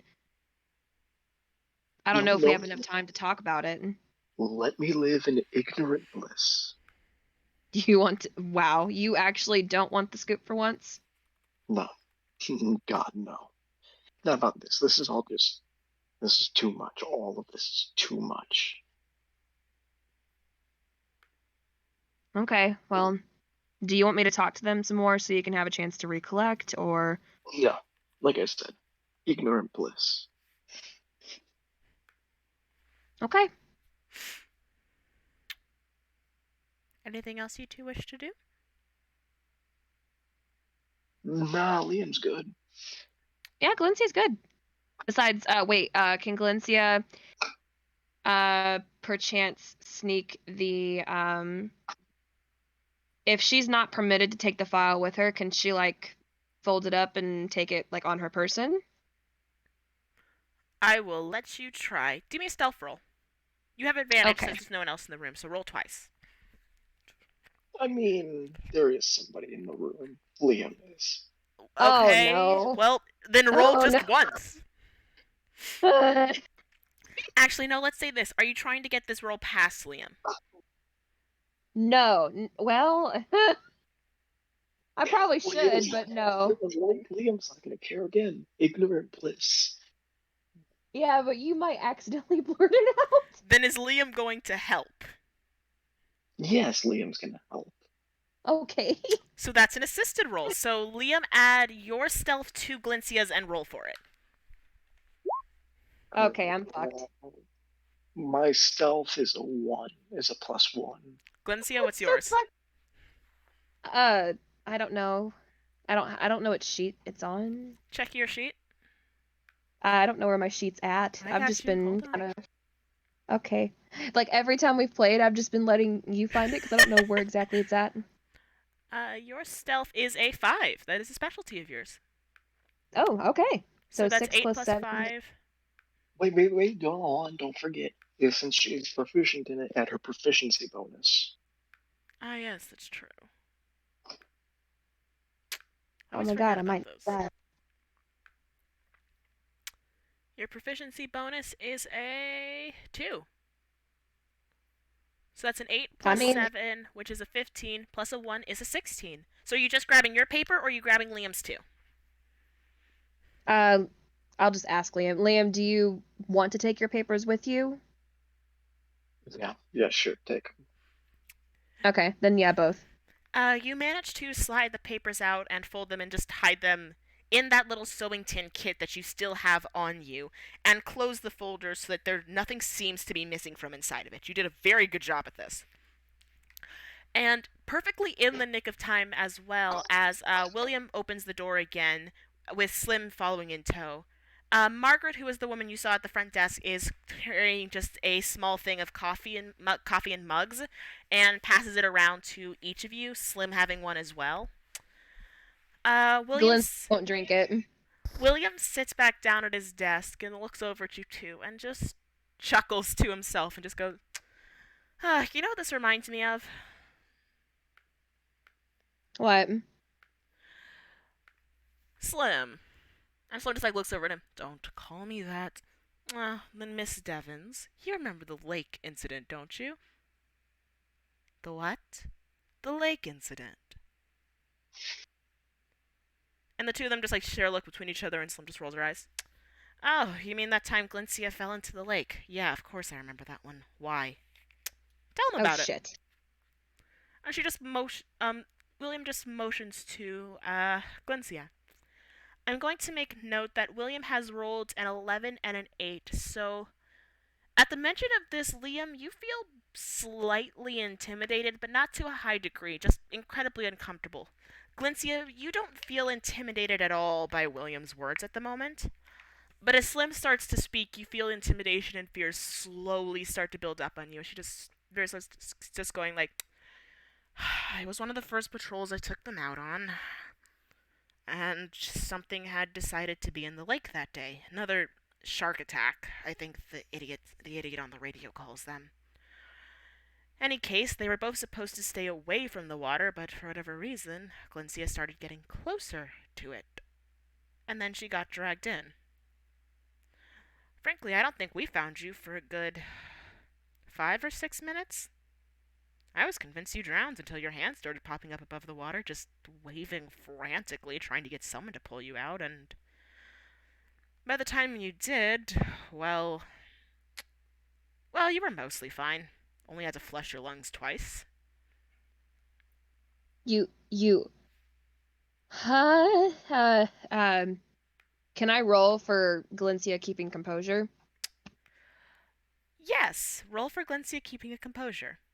I'm going to say you have to beat an 18. Yeah, because this is like a worst fear type thing. Oh my god, beat an this 18. is gonna suck.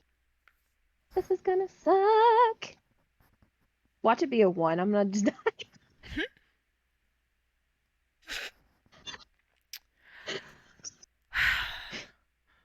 Roll me an Arcana. Roll me an Arcana check. Okay. You're going to add a 7 and a 4. So you're going to add 13 to whatever you roll for Arcana. It's a good thing Glencia wasn't trying to lie this time. Oh. Is that a good thing or a bad thing? You just rolled a 31. Oh! What are you holding?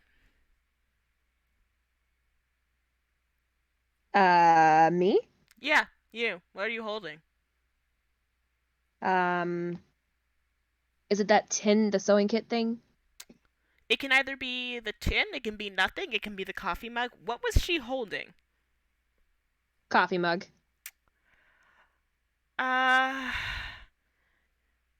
you start to stutter, I'm actually gonna have Liam be the one that first notices this. As you notice Glencia slowly starts stuttering, you notice that that whatever is in her mug starts to heat up at a rapid rate, almost evaporating on sight as she just clenches the mug tighter and tighter and tighter. You notice Slim glancing at the mug as she continues to talk, inciting more fear into Glencia, until your entire hands erupt into painful flames and the mug shatters in your hands, turning into hot shrapnel that just coats your legs and the floor. Your legs are severely cut up from this, and your hands are now screaming in pain. Oh yeah, I was going to say, Glencia's screaming. As soon as you start screaming, William just gets the largest grin on his face and just leans all the way back. Well, that answers that question then. What question? Slim, help her put her hands out. She just very calmly pours her coffee mug over your hands as Why is that? the flames just slowly start to go out, but they do sputter in colors from this brilliant blue to a white, fading into a red and an orange until the coffee slowly just has them steaming and hissing. You look down, and your hands are now covered in deep gashes from where the shrapnel has dug itself in, and very slowly you see new blisters forming all over again. And Slim just looks between your hands to Williams and just goes, "You had to give me more fucking work to do, just to be right. Always to be right with you." Oh shit, now I gotta get healed again. I'll be gentler this damn time. Oh no, I'd rather you get it done in one go. I don't care if I scream. You guys have already seen me scream, so at this point, just fuck it. What's Liam's reaction to that shit? Because Liam is terrified, and to the point where, yeah, Liam's terrified and he faints. Liam No! just. Are you fainting as in you're tapping out, or fainting as in Liam's just out? Liam's out. It's Plus, I do have to get going. all good. Liam faints and William's just like, oh, well, that answers that question. What question are you talking about? Glitzia, would you like to join us on a patrol later tonight? Sure. Wonderful. You get to talk. Your job is to talk with Liam into it then. Yeah, I'll do that as soon as he, opens his eyes and is able to talk and hear. We'll just put him back into his room. And for that, I am going to end your two's turn. Means this is where I bid adieu. Yes, everyone say goodbye to Rusty. If we do another turn round, Liam's just going to be passed out. But for now, thank you so much for joining us. Bye. I guess I gotta moot now, because it's Ruford's turn. Yes, so now it is Ruford's turn.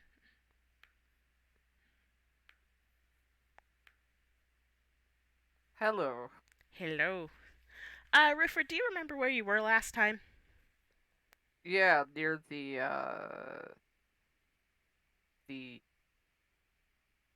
silos. Yee. So you had taken a very long walk over to the water silos. You had noticed a bunch of scratch marks on them, but nothing really else of note. And you decided to just sit there and ponder it for a very long time. You just sat at the water silos until you noticed the sun was starting to set. At which point the memory does kick in that you had promised, as I go and find that other NPC. I have too many NPCs, if you cannot tell. You do recall promising Ross that you would go over to his shop that night and help him out with something. You don't clearly remember what, but you do recall it was something vitally important. Yeah, I'll have Ruford start going back into that direction. Alright. Can you roll me an insight check? Okay. Roll. Wait, hold up.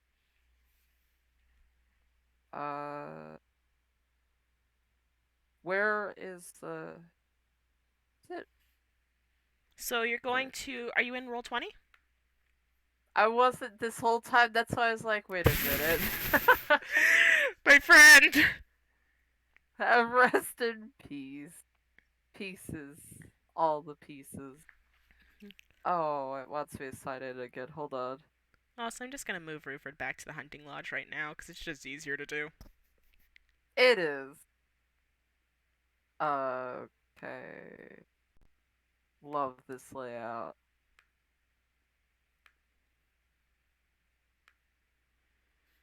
I'm trying to hurry, sorry.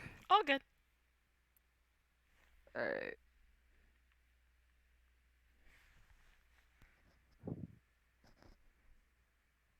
Alright, and I'm rolling just 1d20, right? Yep. Alright, that's a 7, and I believe you're,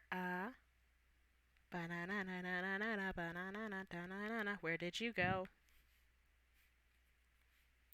Where did you come from, Cotton Eye Joe? Your insight is a 1, so that's an 8. It's not really passing. So it's not fully passing, but I will give you this. You feel something shift behind you. You have no actual clue what it is. You don't feel much. And frankly, it could probably just all be in your head. But you do feel something shift behind you.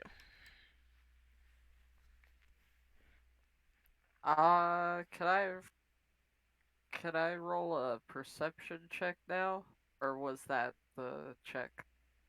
Yeah, you can roll a. I had you roll insight, but you can definitely roll an investigation to try to figure out what it is. Yeah, I'll do that.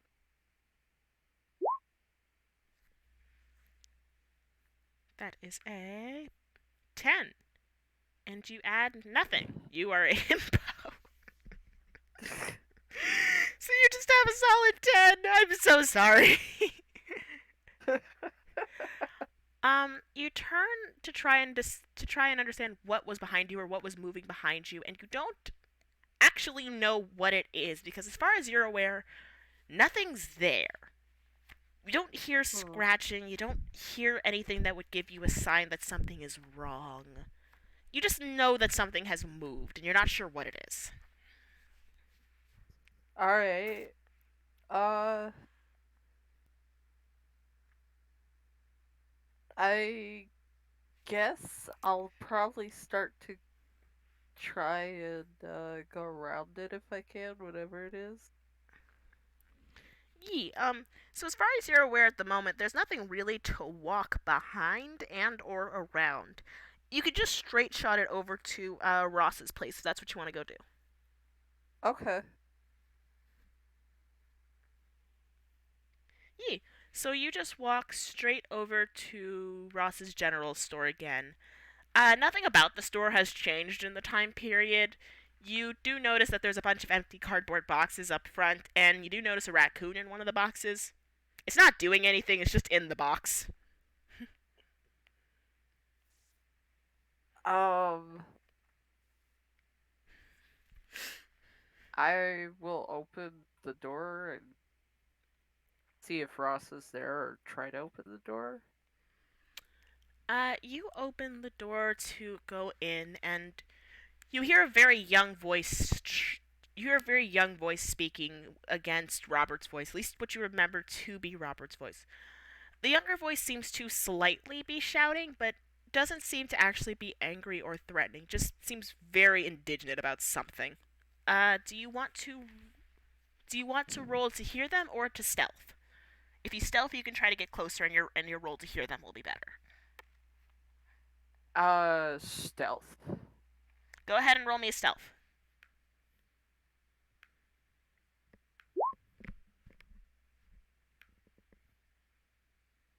That's a -1. How? I don't know. That's For some reason, your 11. stealth is a -1.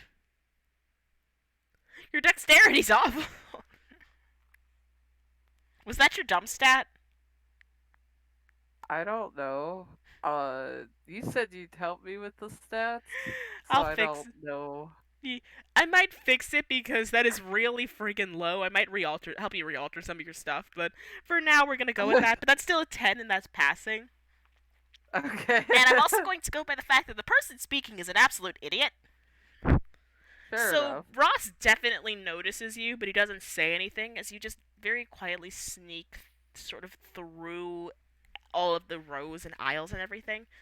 Getting a little closer up front, you can hear a young man sort of just going off like, "All right, well, why not? We were supposed to have our shipments in last week." To which Ross just shrugs, and the man continues to argue with Ross. He's not really bringing up any valid points. He just seems very frustrated that some sort of shipment has yet to arrive. I'm trying to think. Roll me another stealth. Okay. Also, just for the humor of this, all I'm imagining right now is him just kind of peeking out of a potted plant, but he cannot fit behind this potted plant. Oh yeah, no, he very much cannot fit behind the plant. Ross very clearly sees him, but the person he's talking to is an idiot, so it's fine. Oh god, this is so terrible. I love it. Oh no! It's even worse. Oh my god. So you end up knocking over the potted plant, to which the man Ross is talking to, whole body jumps in his seat, just jumps and flips out. Just like, what? Uh hi, Rupert, wait, I thought you told Mr. Bucardi that you didn't see him. To which Ross just shrugs again. Oh, um, well, good to see you again. And this boy just shoots out of the store as fast as possible. So what was that about? Client. He acts like he's never seen a potted plant break before, huh? He just stares at the plant. Can you pay me for the plant? Uh, Don't bother. It was ugly. He just makes his way back around the counter. Are you here for tonight? Yeah. What am I doing here for tonight? You tell me. You just told me to come here. I don't know what I'm supposed to do. He just gives you a look and says, you can either watch the store, or you go out hunting with me. Take your pick. Fuck it, let's go hunting. Right. He reaches underneath the counter and he puts one huge duffel bag on one side and a shotgun on the other side of you, and just pushes both towards you. You remember how to shoot? I'll figure it out. You're not even gonna try to lie. You're just like, I'll figure it out. He just looks you down and just goes like, all right. You eat yet? I don't remember. There's stew in I back. don't think so. There's stew in Alright. back. I'll have some of that and then we can go. He just jerks his finger behind you to the area behind the counter. Go eat. We'll go when it gets dark. Alright. And Rupert is having stew. I want to roll for perception to see if there's anything in the kitchen or in the back, whatever. I don't even know if he has a kitchen. If Ross has a kitchen back there. Yeah, so go ahead and roll me a perception check. Yeah. You're gonna add a 4. See, this you have advantage. That's the only time it doesn't matter. 23! My roll finally meant something. Wow. So it's hardly even a kitchen. It's more of a really shabby looking break room. There is a couch in there with a blanket and a couple of pillows on it, but for the most part, there's just a bunch of bottles all over the counter. And there is a very big crock pot that does smell like some really good stew, but there's nothing really of note in there. Okay. So, yeah. Ruford is busy having some stew. I think he's looking through his pockets to see what he has. I think you said at one point he has a map. That's about it. That I recall. I think there was like. I know I gave the walkie-talkie looking thing back to Ross. I don't know about the other stuff though. What there was. Let me double check.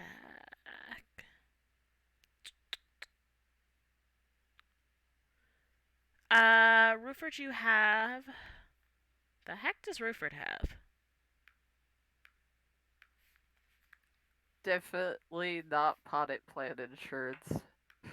Did you have this mirror? Who had the mirror? Nope, you do not have the mirror. Yeah, so I believe all you have is,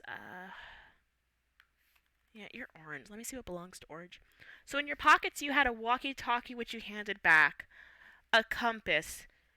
You had some broken and melted down glasses, like your own glasses that had just been completely melted down. And you had the map, but overall, you didn't have much else in your pockets. Oh shit. So he can see without his glasses now. You were blind, but now you can see. That makes no sense. Oh, you mean my perception? Okay, gotcha. Um, but yeah, he's ready to go after finishing up the stew and putting the dishes back in the sink. He gets up and I want to say he kind of hesitates to pick up the gun, but then he picks it up. Because, at this point, even though he's never really done this, he's just kind of bored out of his mind and wants to see what hunting's like, so. But he definitely is concerned about it, so there's that. I'm just enjoying the fact that Rupert has asked zero questions about anything and has just gone along with whatever anyone has thrown at him, and it has made it so funny. Well, come on, it would have been so boring if he stayed at the store all night. True, true, true. So, yeah, he's ready to go. He's all packed up. Part of me wants to joke he probably has a fanny pack with the fucking spare ammo for the gun or something. Because that's just so terrible. He's ready for himbo school. I wish you guys saw this chat. Oh my god. Ross sees you come out from behind the back and just motions if you're ready or not, and hands you one of the large duffel bags. Inside is a lot of backup ammo, some water, some extra gunpowder in there too. There's also a torch, a flare, and a pack of cigarettes in there. And he just kind of nods at the package and just says, "We wait till it gets dark," and then just proceeds to remain where he is in front of the desk, not doing much of anything. Wait. Gunpowder? Gunpowder? Hmm. Uh, how? Do you got any bow and arrow shit or something? Crossbow. Cause I can't say I'm fully confident with something like this. Do you know how to do this one? Gunpowder's for if we need to blow something up. Oh, Last okay. time I gave you gasoline, you blew too much up. Oh? I don't remember this, but Mm. alright, but so this gun is just a normal gun? Okay. It's a shotgun.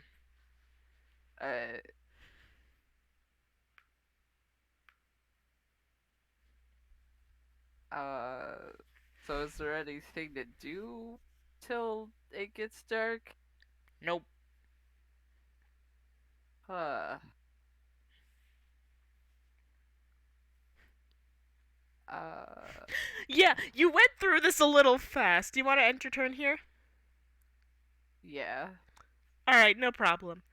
Next up in our order is technically Vic and Max. However, because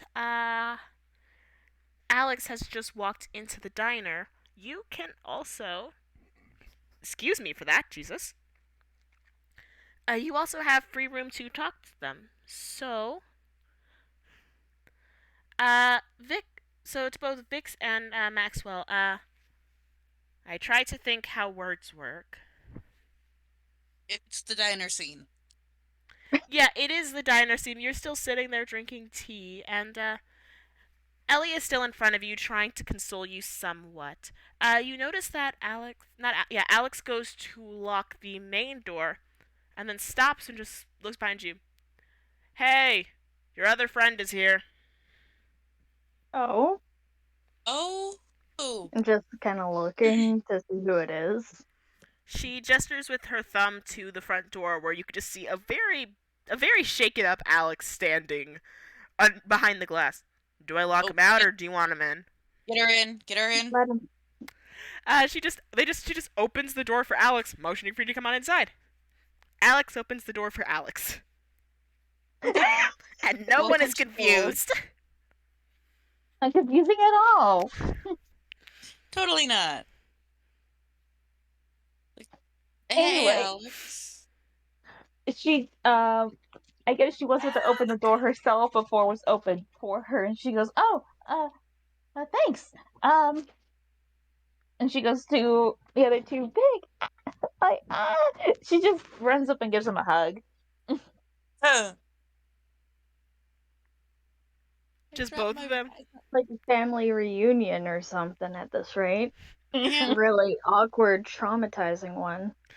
Ellie just goes, "Aww." See, told you weren't all dead. Okay, but I'm still not concerned that Fox News isn't dead. He will be fine. He's always fine. You say that. The fact that you act concerned proves to me that you shouldn't be calling him Fox News anymore. Nope, it's still Fox News. Okay. But What do you hurt? I have so Are you okay? many questions. Are you okay? I'm okay. I'm shaken up, and apparently something tried to scratch my face. Same with my throat. Yeah, you three are still completely and totally banged up, by the way. Liam and Glitzy are fine. Y'all got fucked. Wait, Hey. how is Vic banged up? They were in an alleyway. Vic is fine. Everyone else is banged up. Vic's sober. Nope. Vic was sober when woke Yeah. up. But Oh, how the tides shift. are you just as confused as I am, Alex? Like, I woke up in a cornfield. Yeah, that's another time. Wait a minute. Okay, wait. Huh. So you guys don't remember what happened the past year either? No, Nope. not another Nope. one. Oh, thank God I'm not the only one. I woke up in a school playground. I woke up in an alleyway. Speaking Oh of, well, when that Alex dear, do you want me to help you with your eyes? oh, I mean, someone did tend to my eyes earlier, but I mean, if you have something, I mean, I won't turn down help. Oh, did you stop by Raven's? Well, Raven picked me up. Yeah, I'm so sorry. I don't think I have the pleasure of. I'm Alex. Ellie just kind of looks at you for a moment and just like, not another one. Ellie, nice to meet you. That over there is a. Well, that's my wife, Alex. We used to joke you two were Oh, doppelgangers. oh no. uh, uh, They don't remember anything either, don't worry. At least we know we aren't all losing our minds. Well, at least it's together. I don't know about the others. We don't know where they are. Don't you guys spell your names differently? We have an Alex and an Alex. Exactly.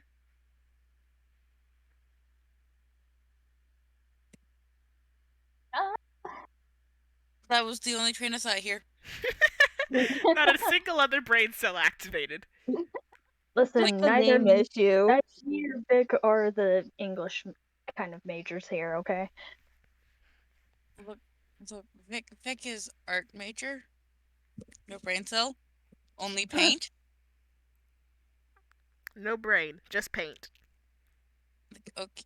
Look, would you have much rather have me forget how how to speak, or would you much rather me continuously go into that panic attack from earlier? Because apparently Prim's missing. Prim? Hmm. Oh, okay. Well, apparently we're all separated from each other, but we're slowly congregating, which means all of us who went into that house, we all lost our memory of a year, or maybe we fell into some sort of time wormhole. And she just kind of shrugs awkwardly. I have no idea. Wormholes aren't real, dear. Oh, yes. And she kind of just raises her finger at them, like, yes, they are, but I'm not going to get into it. But you earlier you said something about the tea reading thing, right? Vic, did you ever finish your tea? I think I had at least 2 cups by now because of how bad the anxiety is. Oh, Oh, damn, I forgot to check. Here, hand me whichever one was first. What? Your tea, hand it. Hand me a cup. And it hands the cup. Alex, you're pretty good at this, right? Reading the leaves? Come over here. She motions you closer, Alex. Oh, me, Alex. Oh, okay. Yeah. Uh, tea leaves? I'm not too fluent in them, but I have been doing that divination. Wait a minute, how did you? Oh, right, I've been here for a year, and everyone knows me but myself. yeah. Okay, okay. It's alright, it's alright. Yeah, I'll take a look. Amazing. She holds out the first mug. Uh, she's going to start off the reading, and then I'm going to have you roll an arcane check to finish the reading. Sure. She looks into the first. Fun. She looks in the first one and just touches it very lightly, looking, tilting it back and forth, back and forth. um, I'm seeing a boat, typical sailboat, along the handle, and a dagger, but not much else. So what's this Oh first yeah, roll? I got a 13. Add your Arcana 5. Oh yeah, with a count of 5, 13, 18. Wow, that's good. That's really good. Hmm. She still tilts it back and forth in her hand, examining the boat, the dagger, trying to put forth which way it is pointing. Vic, do you want to comment on that for a minute? Like, just like. I had no idea what a tea reading was. I just thought you wanted me to drink it because it tastes like tea. Don't know, I get anxious when we talk about, people going missing. Oh, because they might come up dead. Vic, deep breaths. It's gonna I be know. alright. Well, look, if I'm not wrong, a boat typically means protection. Or something about friends. Right, Alex?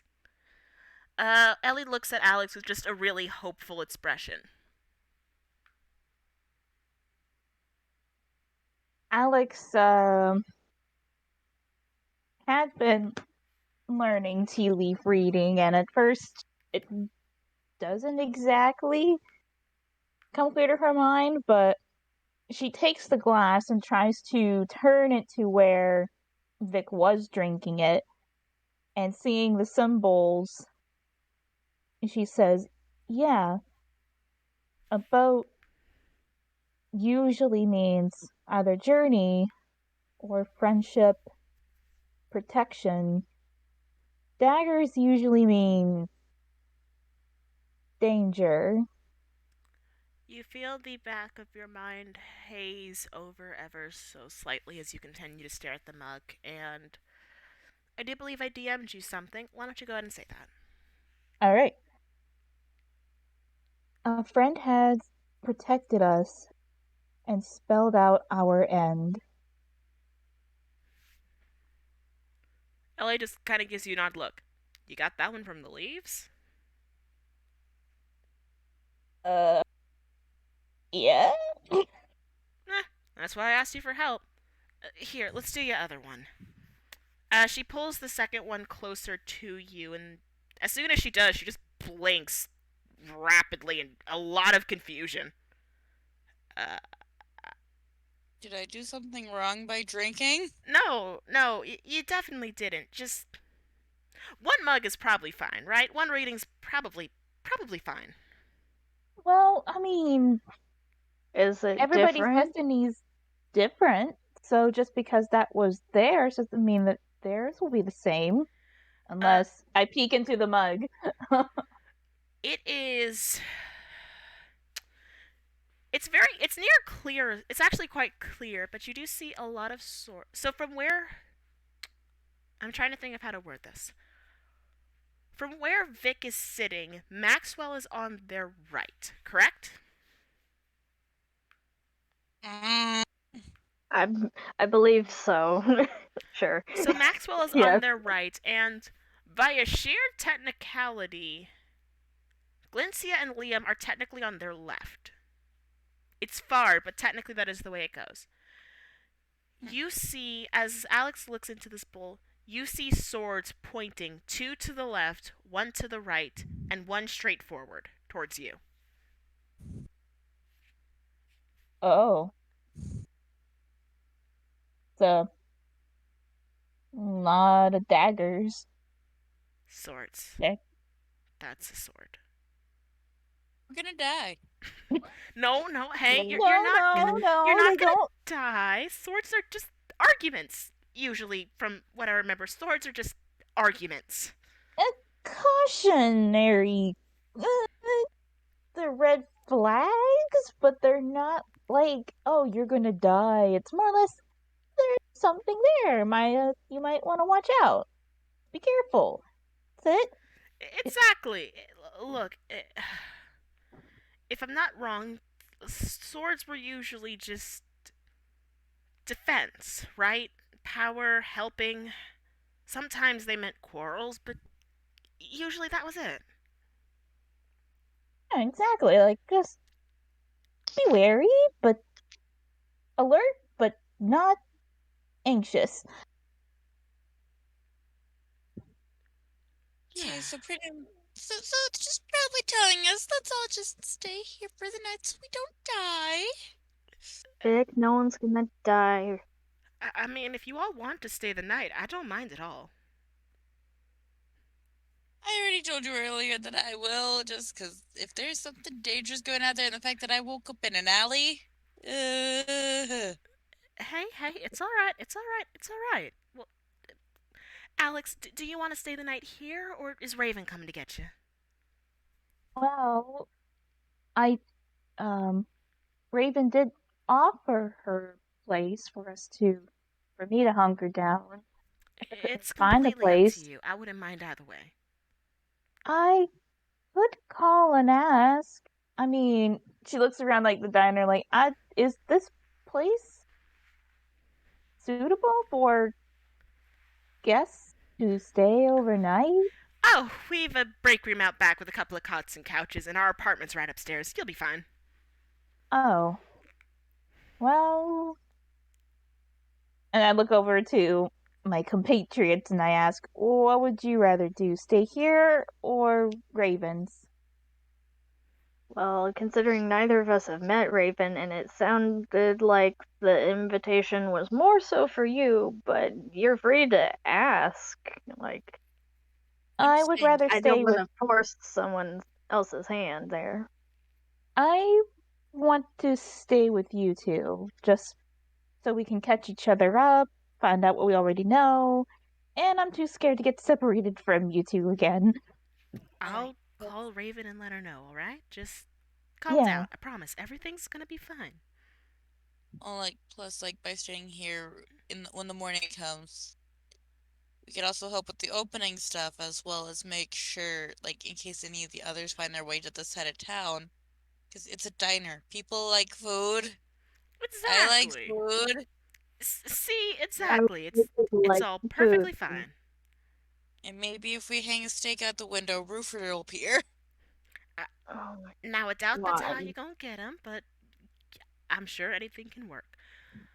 I'll, uh, I'll be right back, alright? Alex, lock the door. And Ellie just walks away as Alex just nods and proceeds to chain bolt the door shut.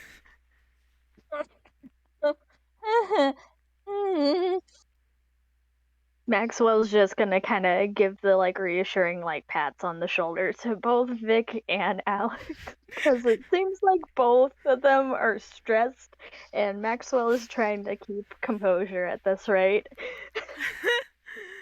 Can I? Okay, this. Can I pull the corn out of my pocket and just eat it? Roll me a constitution corn. check.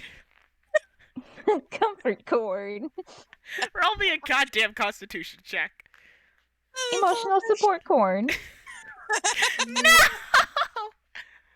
This was all supposed to be a joke, and we have taken it to another level, guys. It keeps getting worse! Oh, the thing is. Okay. I think. Okay. Constitution is Vic's strong stat. Then he'll be So fine. you He'll need to be... let me bring my cord through. That is my emotional support cord. Oh my I god, have the 20... paperwork. Yeah, he's fine. You see Ellie give a very concerned glance as you just chew on what is supposed to be cow feeding corn, but she does not stop you. And actually, it does seriously help your anxiety and your mental state, and you get all of your hit points back. He goes to the support corn. Feel any better Like, after yes. mooching off of the corn that I happen to have on me? Yes. Why did you Okay. have that corn again? I grabbed some when I was getting up. I really don't remember why. There was some in my hair earlier. That's where I picked it out of. Yeah. As this happens, you hear Ellie and Alex's radio click on once more. A very soft opening song starts to play into the radio as you once again hear Raven's very familiar voice. Hello, everybody. Welcome to the Raven Station, every hour on the hour. Now, I'm aware this is not an hour right now, but I do my courtesy call tonight as all nights. It is a half moon, meaning there's nothing too big that will be out tonight, as the light seems to be something they don't prefer. However, I've heard word of a few sharks that might be wandering about, so best to steer clear of the lakes and rivers. Additionally, you've 15 minutes before night fully sets in, so hunker down, set on any movies you might like to watch tonight, get some good rest. Tomorrow promises to be just as eventful. That's all for now. Signing off. And the radio just clicks off again, and Alex looks at the radio just very oddly, just goes, huh, that's new. Bite the corn more. More corn. Anxiety corn.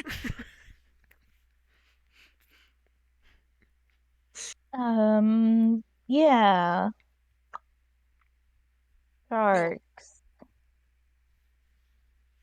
Big pickaxe possibly. And Alex, the word cultist has been banned.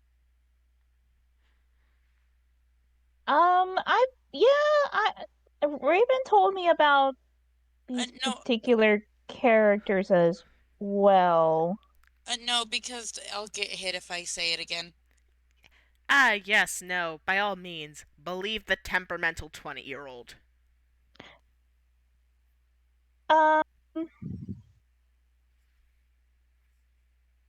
I'm just gonna go out on a limb here. It may not be a religious cult.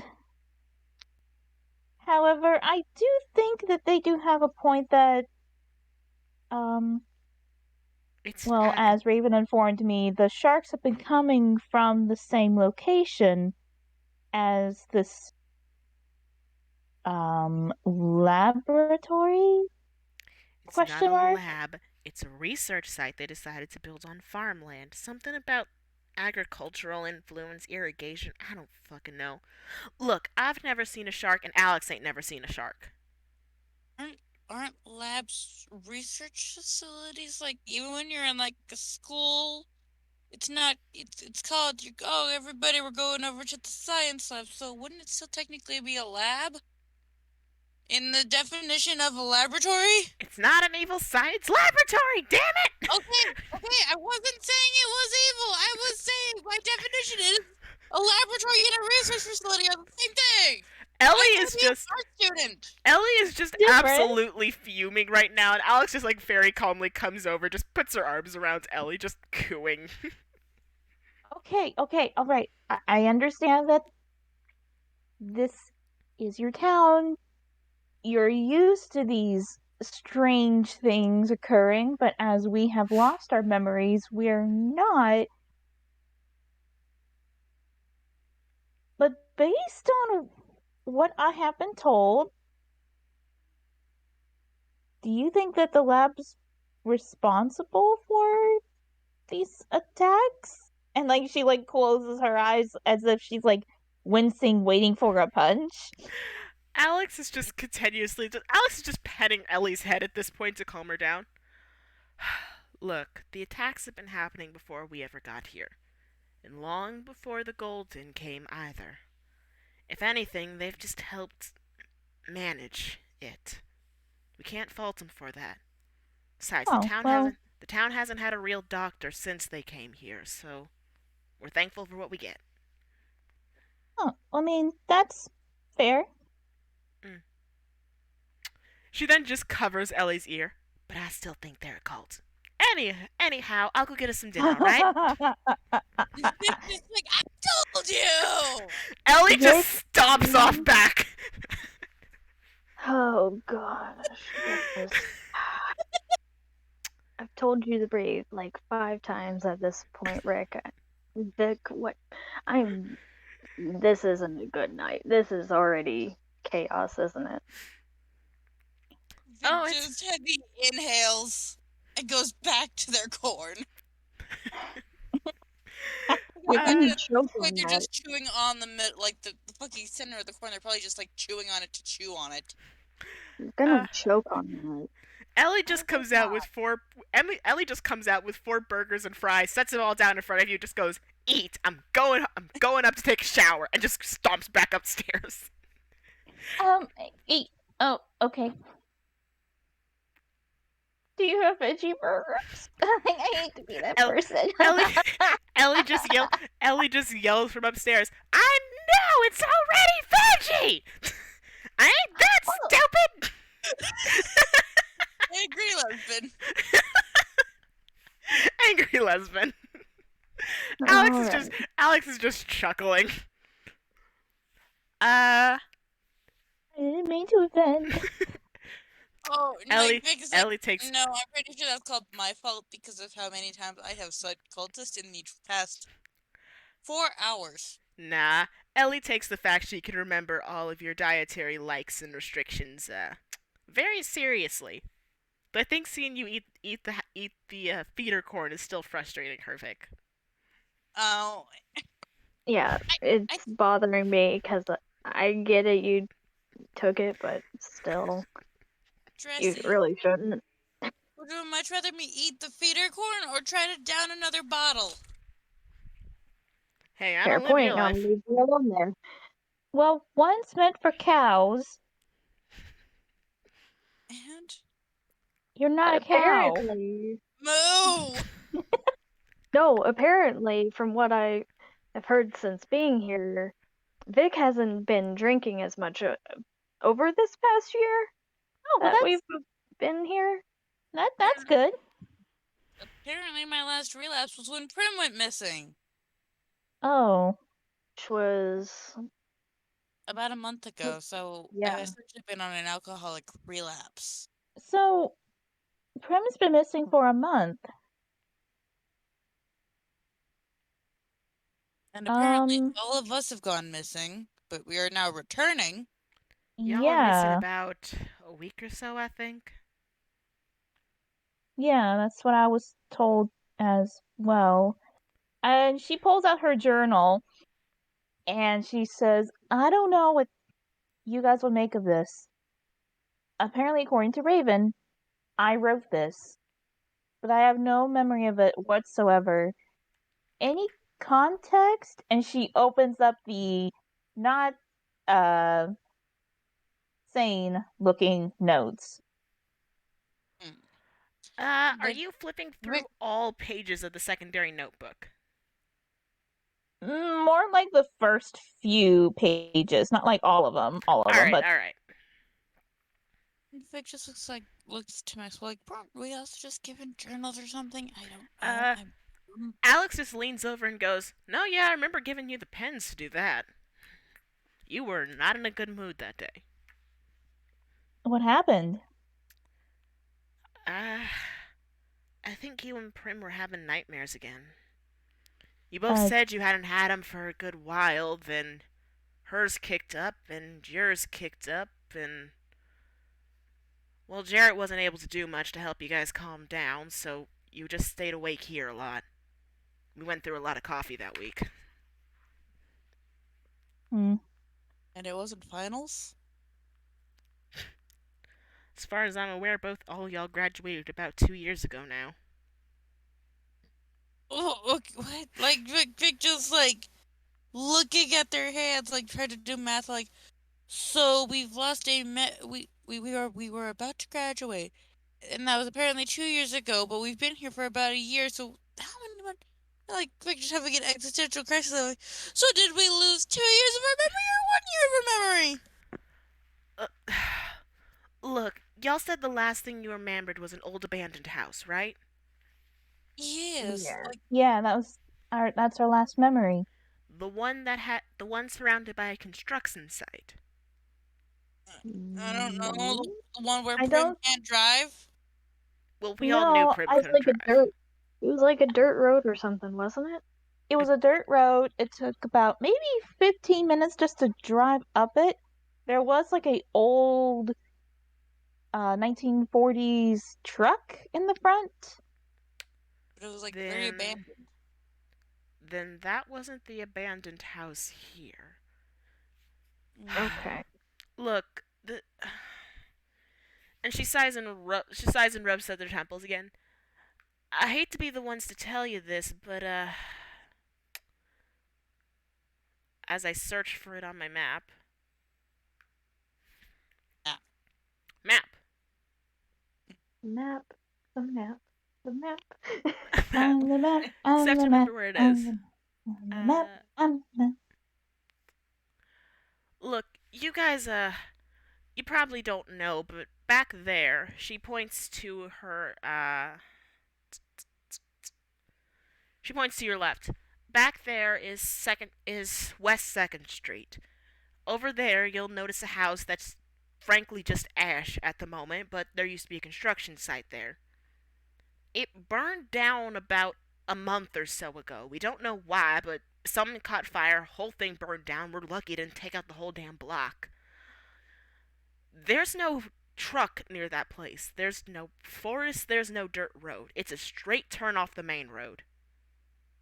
Okay. Mm-hmm. So, whatever house you're all thinking of, it ain't that one. Like, didn't, like, the name we went the house have a weird fucking name? It did. Can I roll like a history check because Alex may know, but Roll a history Jackie does checks. not? Roll a history Yeah, check. I was like, Add I don't whatever. remember. If you have a score for that, add it to it. I like to go out to the page and just click it. 13. Do I have any bonuses for my history? You should. Woo woo. Intelligence, wisdom, history plus 5, so 13. So that's 18 again. It was called the Claremont's house. Yeah, it's called the Claremont House. Yeah, no, I remember you telling me about that house, but well, your memories weren't exactly fond of it, if I recall. Like, Oh, the man. last thing I remembered was we went into there, and, like, next thing we Did knew, we we weren't here. What did we say about it? Like, since you're saying we weren't really fond of it, or is that all we really said? If I remember correctly,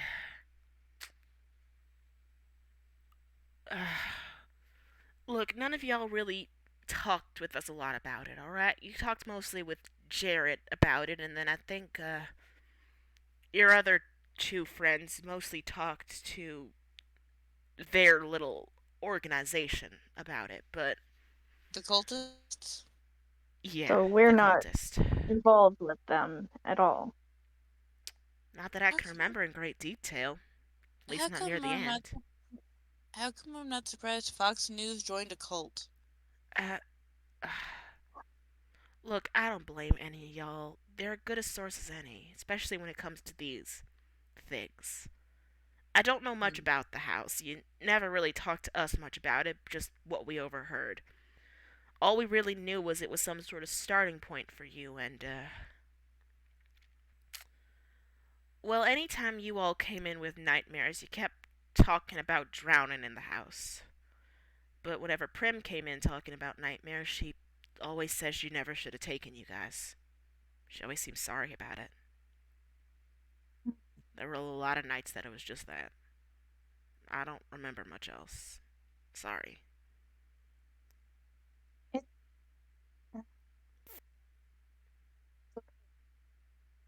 Hmm. from the sound of it, it sounds like whatever was there was the catalyst for all of this. Do you know Probably. when we arrived in town?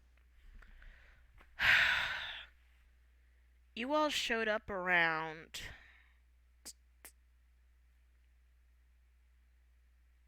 She starts counting on her hands.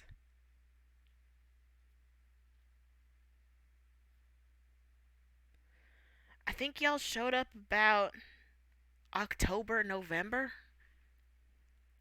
Okay. If I'm not So wrong, y'all said you took the trip to the Claremont house sometime early May. yeah, because it was like right before graduation. Mm.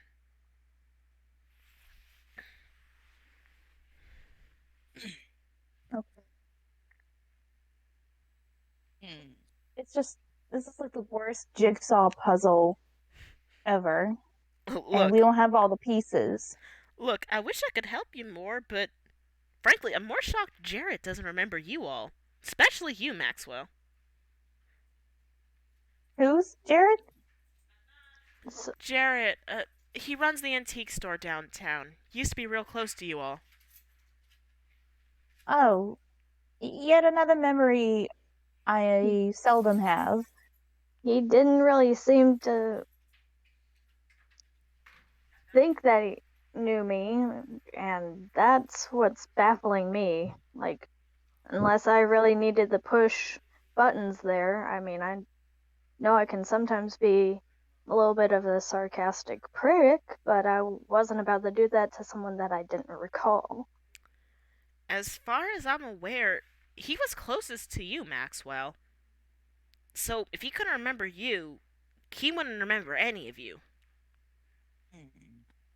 Unless, And I've never known him to lie. I think. Drugs?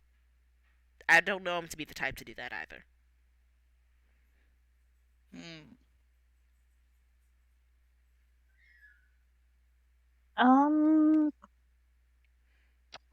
have you two contacted the others? Because I have a working phone now. If you guys remember any of their phone numbers on the top of your head, we can call them now. We We've already tried calling Fox News because it was the first tried attempt.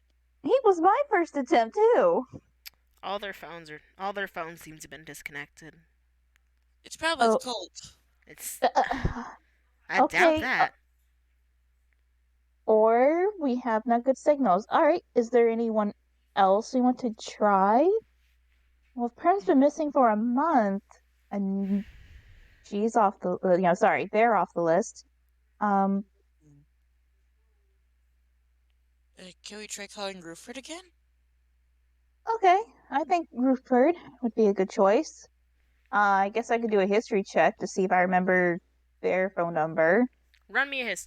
It should, if you have your cell phone backup, it should just be right in there. Okay, because I remember like my battery was dead and that I couldn't turn on my phone. Yeah, you did charge it there. Oh, sweet. Yeah. Okay. So I'll open up my phone and it would be in contact, so I don't need to run a history check. Yes, I am going to point out that within your contacts, you have a lot of people within your contacts, but everything else in your phone is wiped. All text messages, all history, all calls. You have Ellie and Alex's number, but it's labeled as the two of them together, so you're assuming it's the diner number. You have Jarrett's numbers in there. You have someone called Doctor Lady in there. You also have Doctor someone Lady. you also have someone in there that it just says do not call. Oh, that's not ominous. And I say that out loud. Do not call.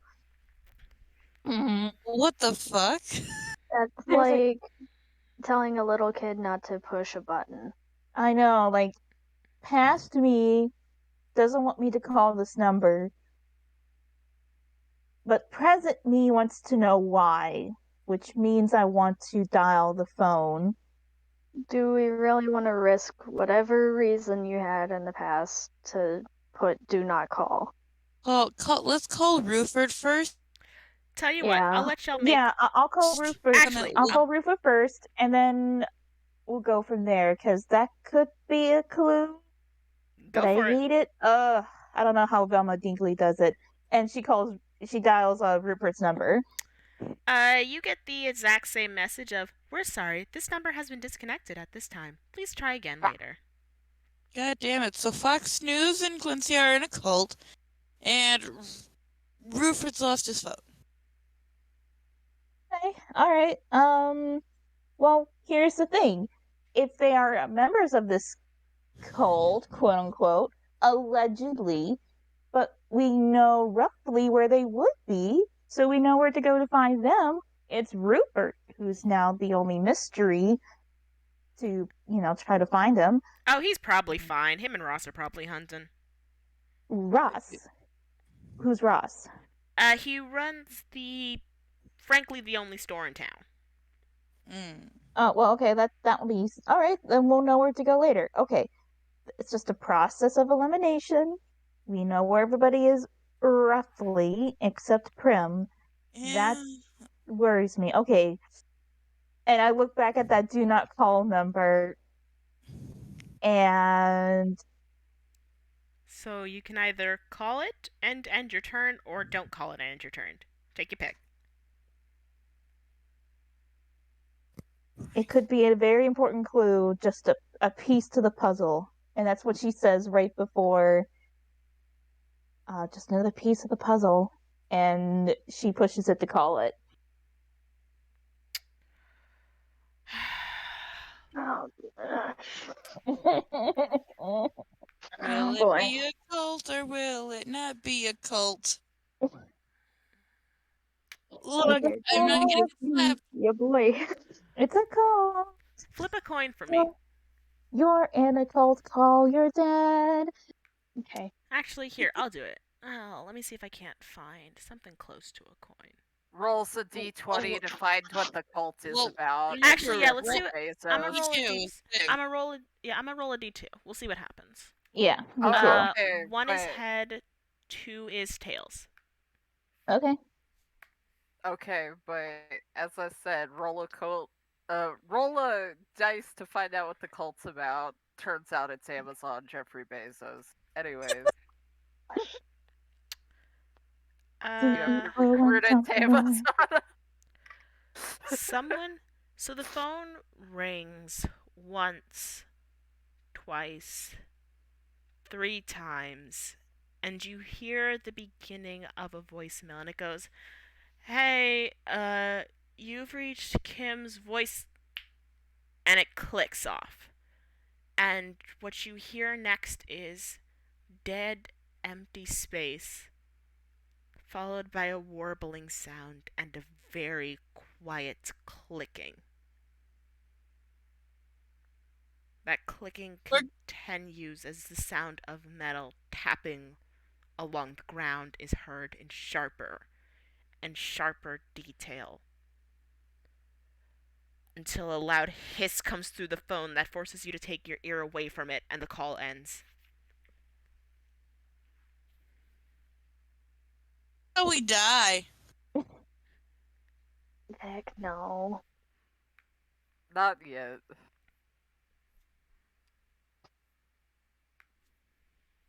Like, Vic is now just going to be continuously pacing around the diner.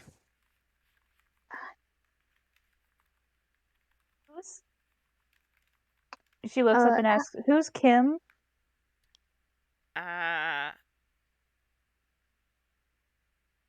Alex starts to answer, then just blinks suddenly out of sheer confusion, just goes, I don't remember.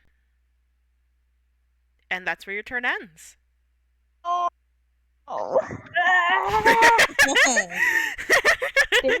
Suffer.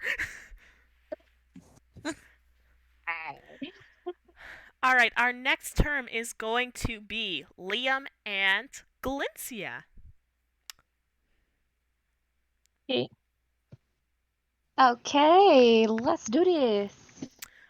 So Liam, you just passed out in this man's office, correct? Yeah, pretty much. You do wake up again. You wake up, but this time you are in what seems to be some sort of like a dorm room. Actually, let me do it this way. Yeah, no, let's do it this way instead.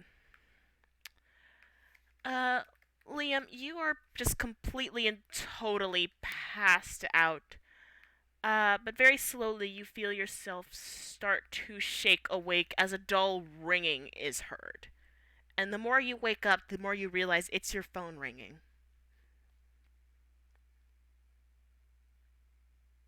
And then Liam just, he's got his pocket and he pulls out his phone and looks at it.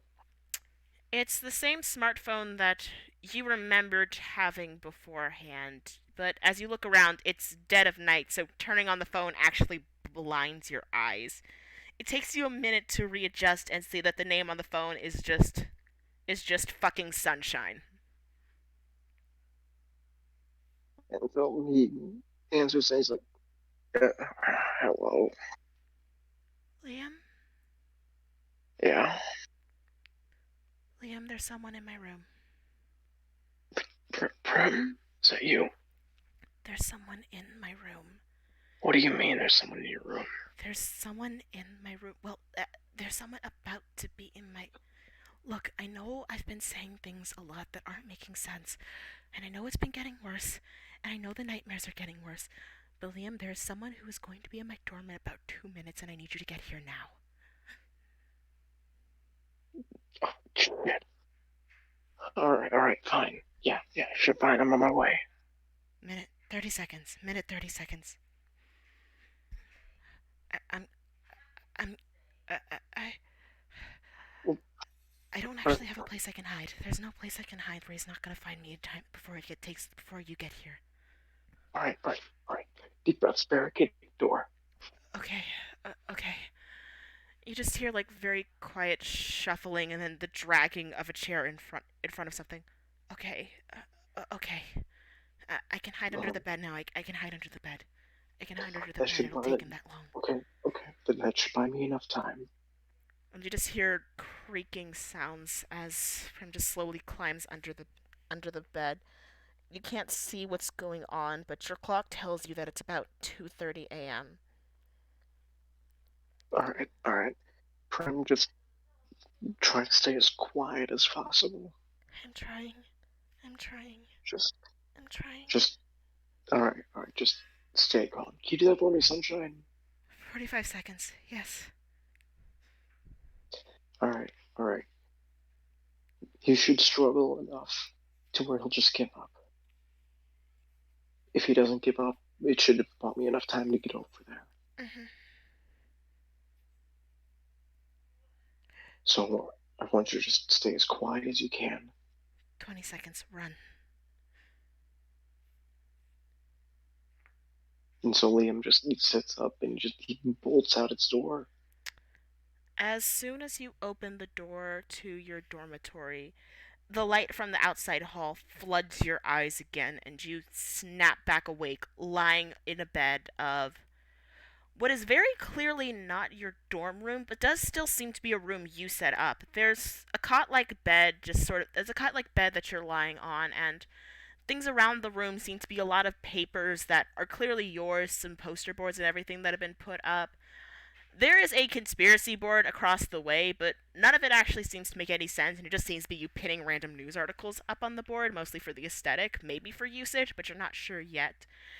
And sitting across from you is Glyncia, just sort of worriedly looking at the bed.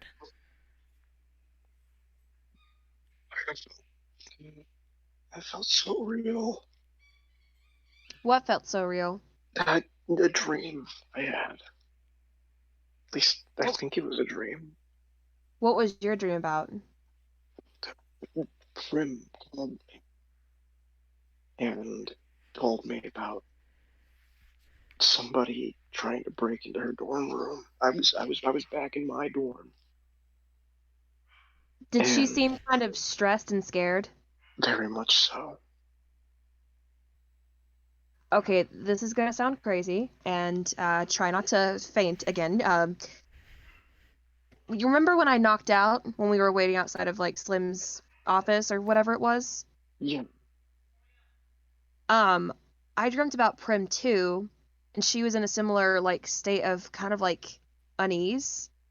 But we were going somewhere. We were going to Kentucky for something.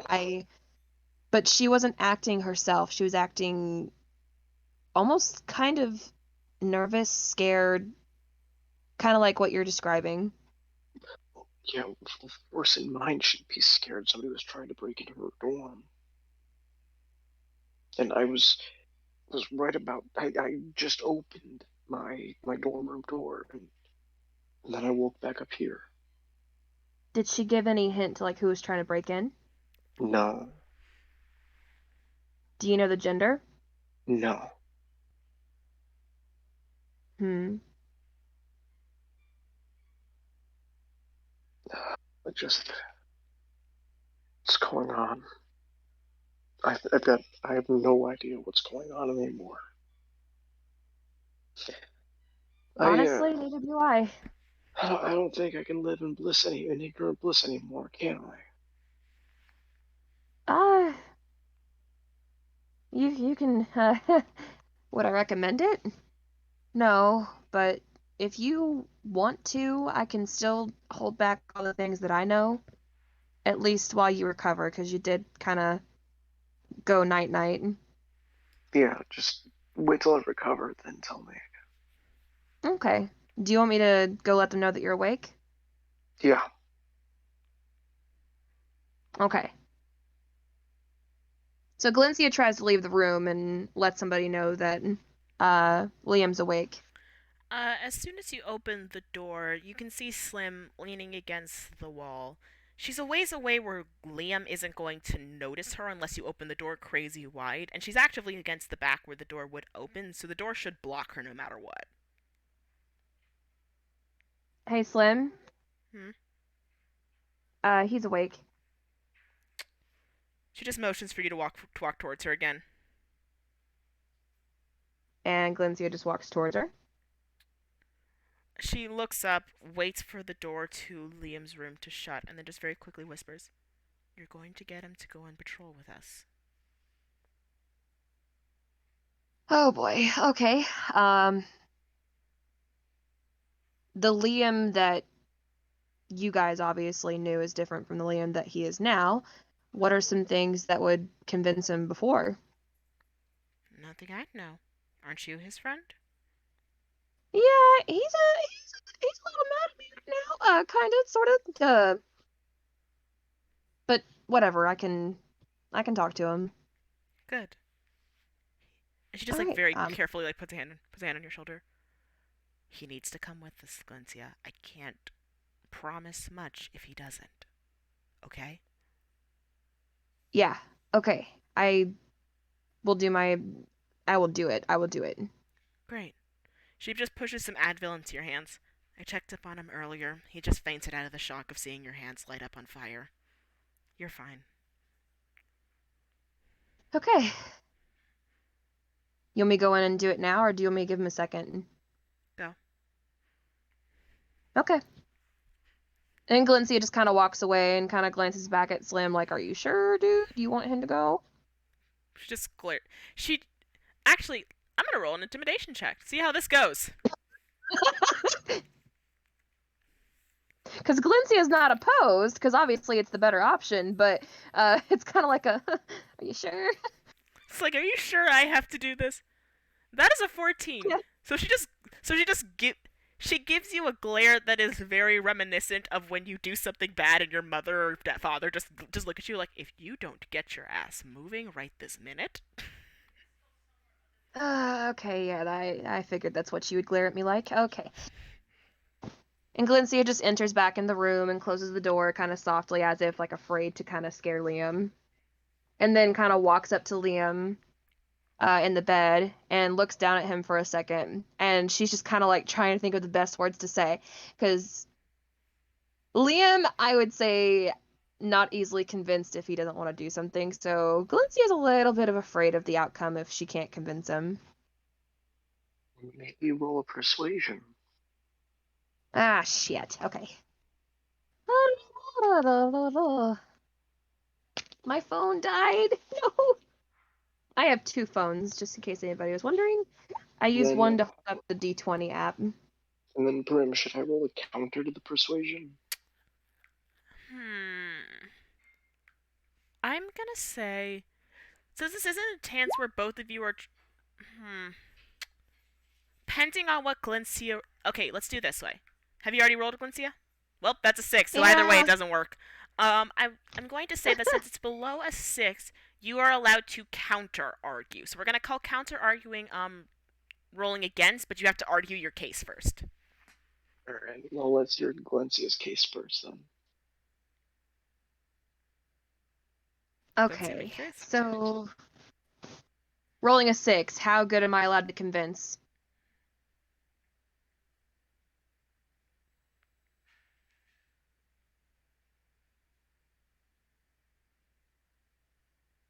Hello? Pardon?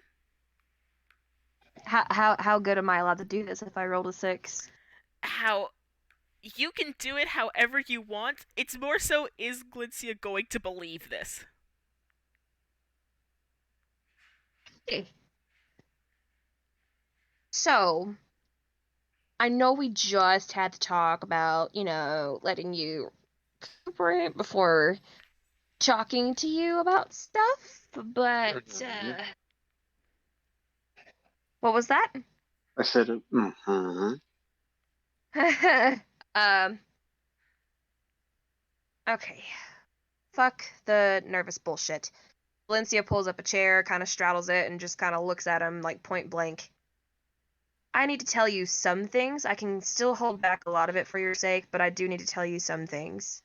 Fine. Okay. If at any point you get overwhelmed, let me know. Nah, you'll know. I'll just faint again. Bloody fuck. So obviously you fainted because of Because your hands caught on fucking fire? Yeah. Yeah, that, which obviously happened because of me drowning, almost, kinda, sorta, not really. I don't know if you know this, but I have an extreme fear of drowning in the water. I'm gonna not talk about it too much because I don't want to combust again. But yeah, that's. Well, I think I have a normal fear, like spiders, like me. Oh, you're afraid of arachnids, huh? Walking on you. Well, that would explain the one card you're going on. Not that I'm going to bring up your traumas. So here's the thing. These people, I think for now we can trust they're not going to hurt us. They got you in a bed resting. Slim can heal us whenever we're hurt, and we obviously were very important to them. Because when we went quote-unquote missing, they were flipping their shit. So I think it's safe to assume that we are important, therefore they're not going to hurt us. That being said, I think for now, we can trust that we are not going to get hurt. Can we trust them?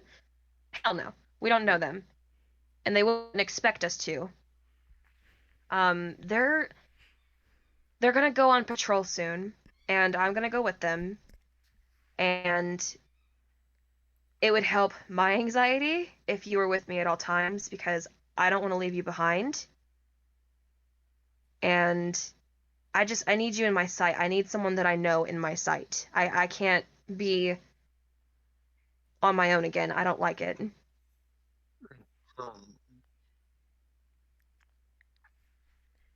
An emotional plea See, to a man who works entirely in logic.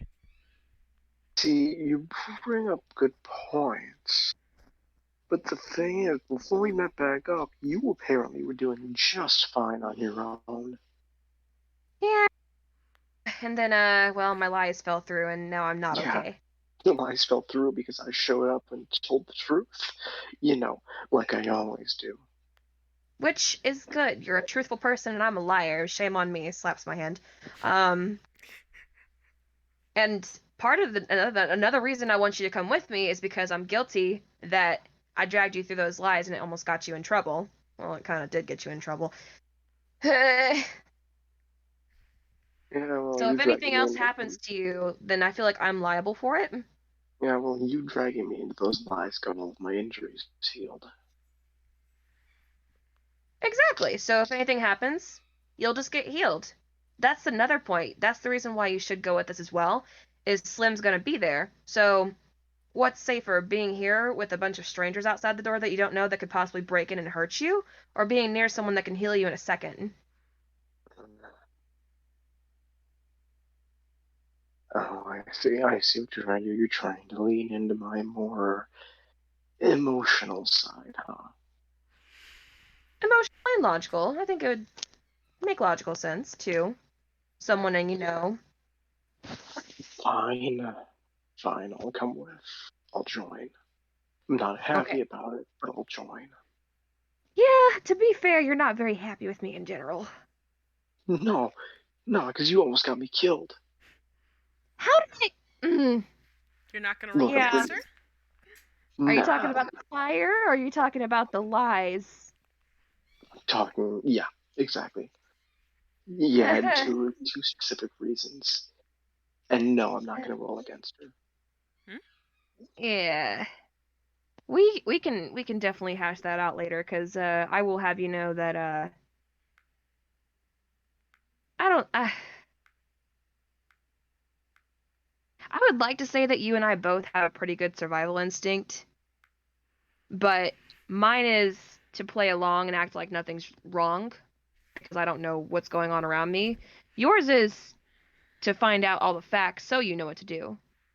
So our ways of surviving clash, but the clashing part's done now, so now we just need to team up.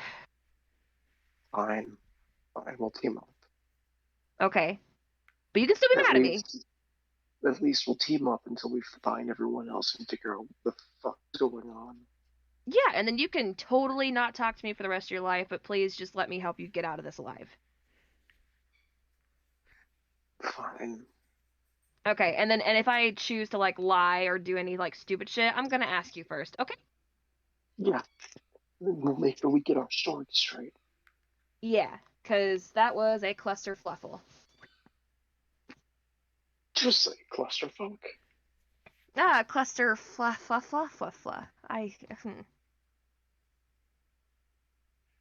Anyways, I'm gonna yeah, be honest. fine. Yeah, I'm a little tired myself. I'm trying to not go to sleep again. You think it wasn't a shock to see my own hands burst into flames? Sure. Alright, See, fine. like I Just heard what they said. I heard that like abilities and all that, but I didn't I didn't really seeing it is different. Anyway, I'm gonna go get Slim.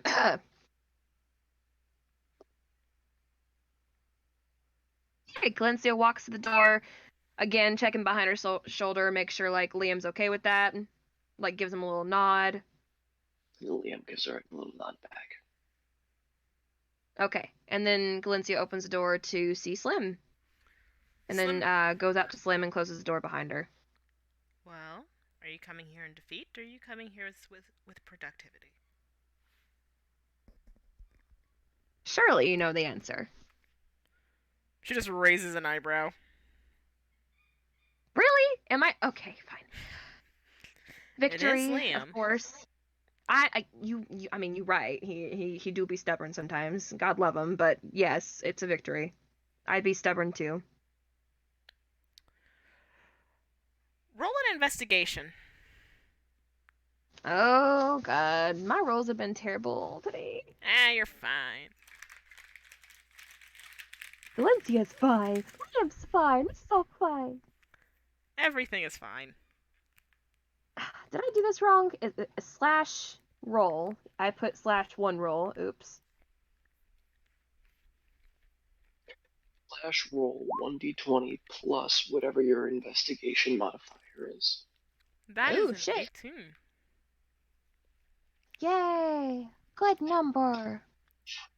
As you sort of just continue speaking, you notice Slim is glaring at you with. She's like looking you over and looking in your eyes specifically, trying to detect something, but upon not seeing it, she just sort of shrugs and goes, "Great," and just moves past you to go talk to Liam.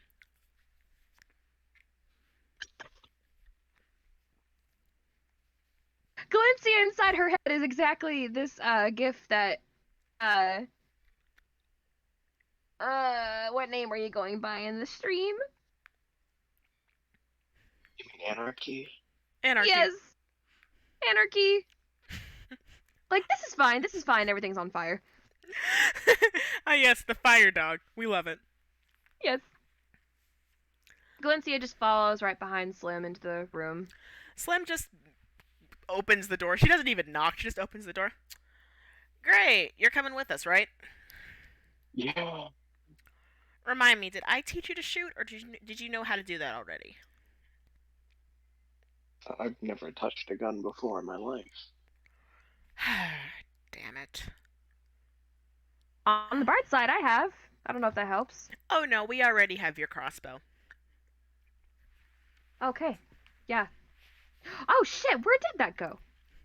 It's in the armory. We don't let you have it outside of the armory. Not after you You shot what? somebody. Well, yeah, because a lot of people give me lots of reasons to shoot them, okay? People are people, and not very nice people. To this So I'm day, sure he did something. To this day, I still don't know which two of you are more trigger happy. Liam, can you learn to use a gun decently in the next 2 minutes? Oh Or yeah. 2 Yeah. hours? Oh yeah. Great, let's go. She just grabs your arm and drags you up. Nothing breaks this time. She just drags you up to your feet. Maybe go a little easy on the guy. He just passed out. He's fine. Okay. Also, I can't believe that Are you sure that I let you take my crossbow from me? It was less of a let, more of a we had to have 2 people wrestle it out of your hands. Ah, okay, that makes more sense. Mm-hmm. It was not a pretty scene, especially not for a fully grown woman. I would bet not, considering the edge of my crossbow has blades on it. Yes, I remember.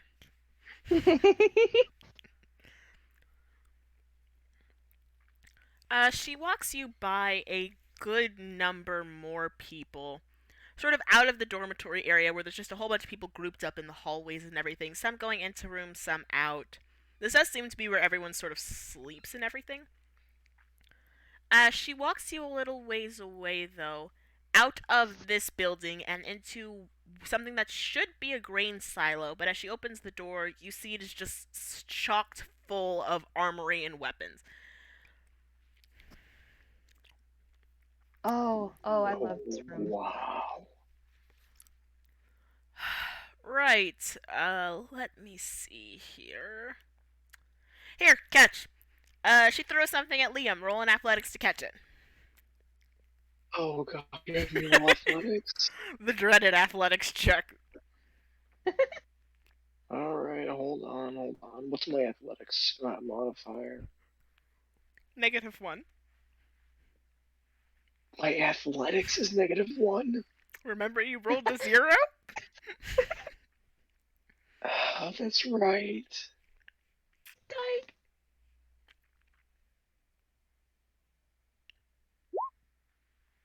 It's an 8. Better than a 0. I'm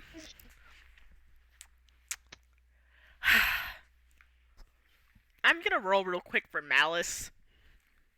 Oh my fucking. Sorry.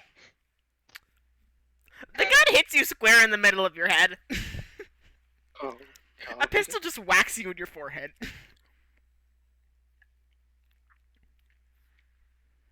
Welp, and that's a huge bruise. Galencia probably tries to pick it up for him. Galencia just trying to be nice. Here you go. We won't talk about this. It's okay. I won't tell the others Yeah, if we see them. No, you don't say a word to anyone. How do My you lips are sealed. How do you drop a revolver? Look, I'm not that athletically inclined. Clearly. Kind of small, you know. It's like, I don't know. I wouldn't be able to catch a revolver. I don't think. Do not throw anything at me. She just stares you down for a minute, like very clearly tempted to. Throw her crossbow at her. It has blades on it. Fucking hell! I'm already gonna start to roll. Okay, let's do this. Oh no, she doesn't throw it. She just goes, "See, I'm not going to give her her crossbow until 2 minutes before the hunt because I don't actually trust her." Okay, how about this? To make it even, throw a revolver at her. You shouldn't trust me with the gun either. Yeah, I really don't. Don't let her keep it. Just throw it at her. Here, let's do this instead. Ace, roll another athletics, and Glencia, roll one too. Oh God. I'm fucked. This is sad because remember the first time that Galencia met Slim? Let them. Galencia caught something from Slim the first time. Like, damn, come on. And I'm gonna roll for malice again.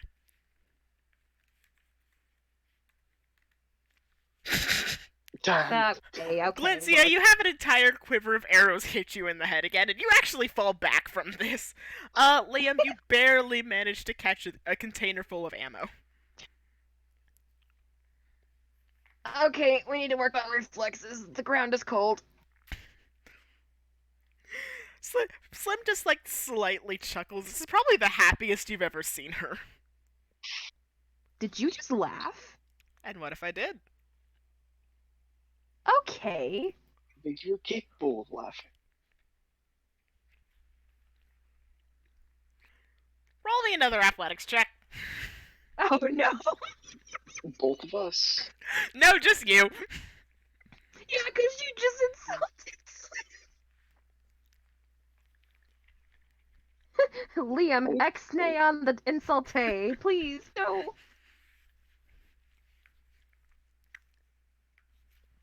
Oh no. It's a 3. Oh my god. You just get hit in the face with the pebble at this time. She just throws a pebble at you and it hits you in the head again. Damn it. I was right. You are a bitch. Liam! She throws another one. Let me roll another. Can Galencia just stand in front of Liam and just like you know he's not here. We don't he's invisible now. Oh, do you hear a voice? I don't hear a voice. What? It's a 7 that time. You get hit in the head with another friggin' pebble. I'm gonna keep my mouth shut. Really? You're gonna learn to keep your mouth shut? Yeah, sure. Just stop throwing shit. It took you how many pebbles to learn this? I will throw one at you too, Galencia. Don't test me. Be lucky they're not actual rocks, because I will do it eventually. Slim, just stop throwing things. Where are you getting them from, though? I'm genuine. Do you just keep like a pouch of like, no, bad per person throws it? Hey, Liam, roll me an Arcana check. Okay, let me check my Arcana score. Sorry, comments are making me laugh again. You have a 3. All right. The dice thing really said screw us today. Yeah, the dice thing said fuck you both. Yeah, like our turns being so hard. 9. How nice do I want to be? By Be the nice to way, me for once in the campaign. I've been AFK for a little quick moment. Did I miss anything? Liam's having rocks thrown at him. Why? What did Liam do now? It's Liam. Liam. Uh, It's Liam. I'm going to roll a what are they called? A mind saving throw? Remind me of the thing. It would be a. It would be most likely. It would be a Wisdom save. wisdom saving throw. Yeah. That is a 0 in all categories, so that is just a bare pull ahead. Remind me, what the exact thing you say is just stop throwing rocks. Why I say stop throwing stuff. As you say it, you slowly watch Slim just tilt her head ever so slightly. Her eyes begin to haze over. And then she throws an entire handful of sand at your face and goes, "That's not fucking funny." I said stop throwing things. Try another arcane. Try another arcane. Since you want to do this. Why are we having outside of the armory? I don't have a weapon yet. I love This isn't Glitzy. The dice just hate you today. Oh, no, it hates me more, though. So this time, as you say it again, you just watch her entire face just haze over and go slack and just go, okay? Wait. It was that simple. Wait, what? Why are you questioning it? She doesn't move for a very long moment as you two just stand there and watch her. And then she suddenly Liam shakes doesn't her look. head. I was gonna say Liam just waves his hand in front of Slim's face like, Slim, As you soon want to as, tell me what's going on? as soon as he does, she just blinks and slaps his hand away and goes, "Jim, tuh. Well, great. Good to know that's still working for you. Wonderful. Do you want to tell me what's going on here? Abnormality." Wait a second. Okay, so take a guess. If one of you can light your hands on fucking fire, what do you think you can do? Clancy is a pyromancer. Sure. And I'm a psychic. I can control minds. Fucked way to put it, but we'll take it. Now, do you still have the pistol, or did you drop it at some point? No, I got it. Alright, great. Oh, and Liam? Yeah. What's up? She just grabs you by your collar and pulls you back down. Don't do that again, or I'll do more than just dislocate your shoulder. Okay? I'd like to see you try. She just rolled an 11. She just rolled an 11 at intimidation. Oh, you sure you're gonna stick with that answer again? Can I roll counter intimidation?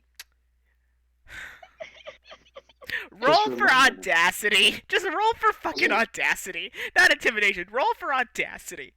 Oh no, I wanted to use my intimidation stat because I've got proficiency in that. You know what? Go for it. Use your intimidation stat, but we're calling it the audacity roll. Alright. Oh, for fuck's sake. It's 1d20 plus 9.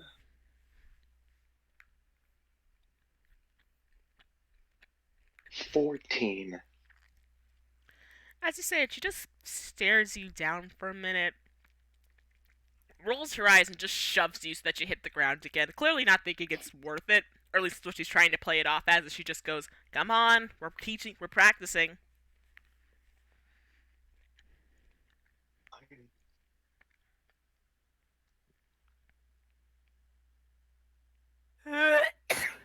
Bless you. Bless you.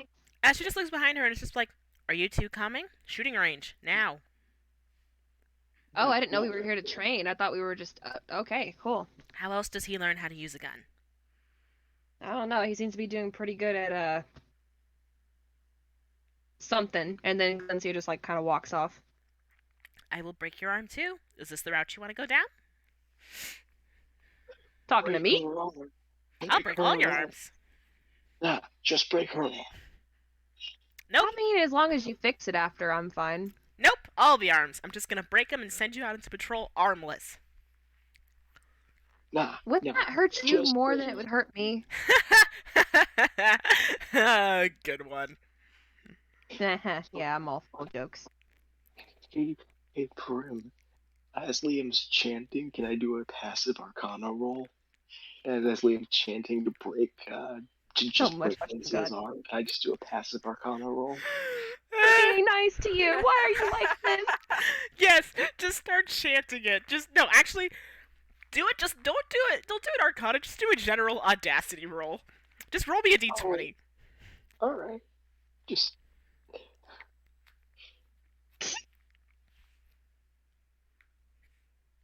Alright. 1d20. 10. The audacity is high with this one. As you start chanting it, Slim just flicks you in the forehead and just like, stop it. Stop with the things coming in my head. Then maybe don't have such a big head. Now come on. I'm contemplating saying something that's gonna get my arm broken. Don't do it, please. I'm contemplating like Galencia just being tired of like, watching you two like go back and forth and like just contemplating like teasing, go like, okay, lovebirds, can we shoot now? No, say it. Say it. Does she say it? Oh fucking god. Does she say it? Yeah, fuck it, yeah. As she says it, Glitzy just gives her the absolute most look of just sheer audacity, like, right, I know you remember very little. But, points to Liam. Never in a million years. Clear? Yeah. Yeah, clear. Uh-huh. I mean, look at her. Gross. And Hey! roll a reflex check. Roll for reflex. Hey! Hey! Pal, we gotta talk about something here. Reflexes. Roll reflexes. So that's just a 1d20, right? Mm-hmm. 5. Oh my fucking god.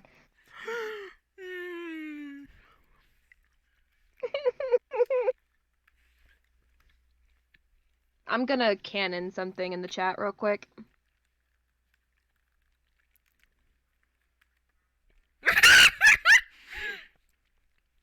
Nat 20.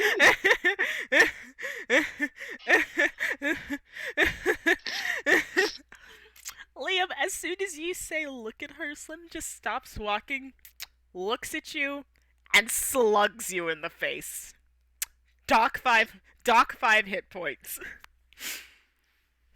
Oh, yeah, you know what? I deserve that. And I'm just gonna end the turn there before you did. get killed again.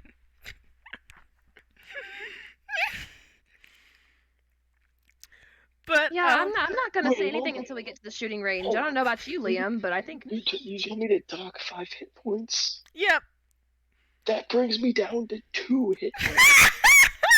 Oh my god. Wizard ass. This is how he dies, everyone.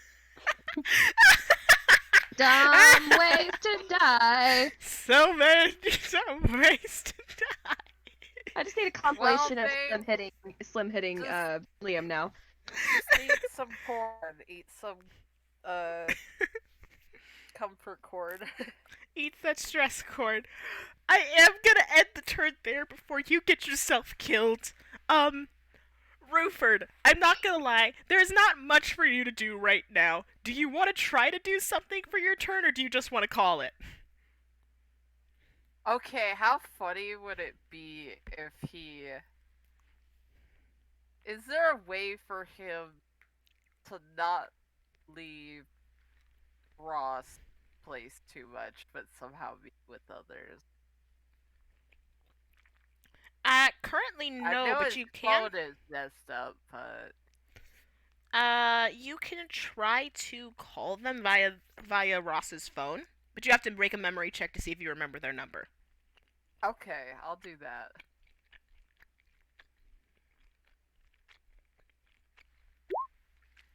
Oh shit. Okay.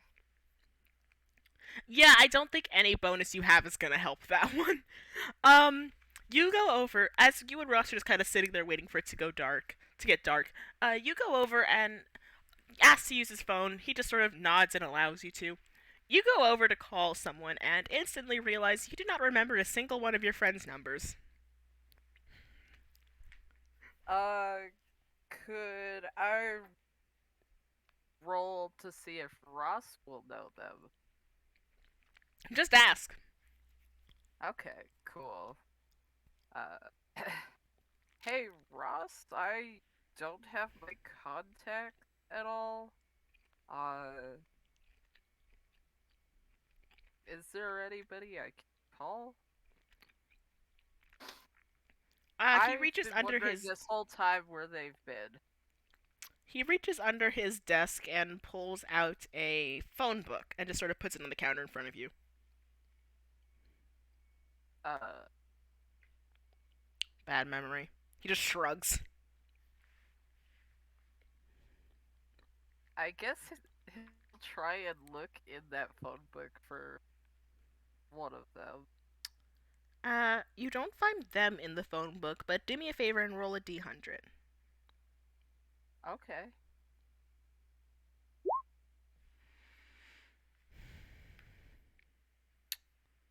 So with that,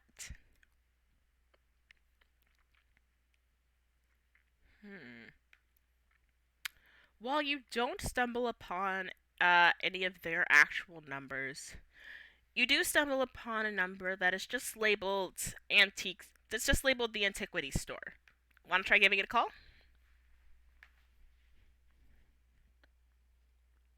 Uh, sure.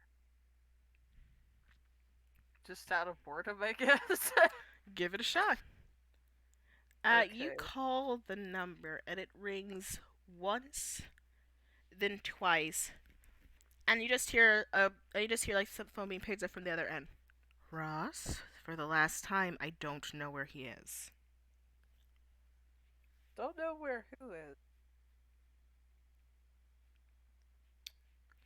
And you just hear like it goes silent, and then the phone immediately hangs up.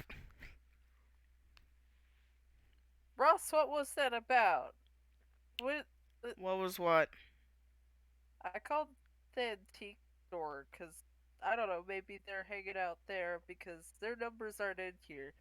They said Ross for the last time. I don't know where he is. What's going on? Oh, you went missing for a week. Called around, called him because you and your friends are always over there. He said you left town. Now you're here. And he just shrugs. I feel like he'd just aggressively call again. Go for it! You call again, and the phone picks up again. Hello, hello, Mayview Antiquities. This is Jared speaking. How can I help you? Hey, you responded. I don't know where he is. I, I asked Ross what that's about. Apparently, it was about me. Hi, it's Rupert. Are my friends there at all? Who is this? Ruford. I'm not quite sure who you are. I do remember calling earlier. I don't believe that was me, though. I do remember the phone ringing. Someone else must have picked it up in my place, but, I'm sorry, I don't actually know who your friends are. Uh, well, who all is there right now? Just little old me. Oh. You want to roll an insight, see if he's lying? Yeah. Go for it. D20. That is a 13. And if I'm not wrong, you get to add...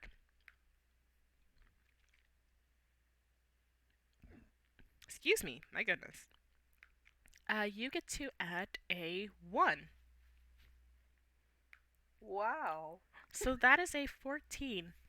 Now, it's difficult to tell because you haven't really met this person before. But just from how he's speaking, something in the back of your mind tells you that he is lying. You're not sure about which part, whether it's the part where he's seen your friends, the part where he doesn't know who you are, the part where he's picked up the phone, the part where he didn't pick up the phone, but he's lying somewhere, somehow.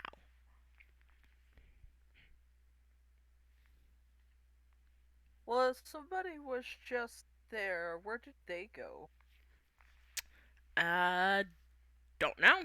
Must have been a ghost. I really don't think that's how that works, but... Maybe. Anyway, are you calling for a reason, or just to check in on, your friends? I'm here to check in on my friends, because I haven't seen them at all. Well, unfortunately, I haven't really seen any of them either, so I'm sorry. Wish I could be of more help.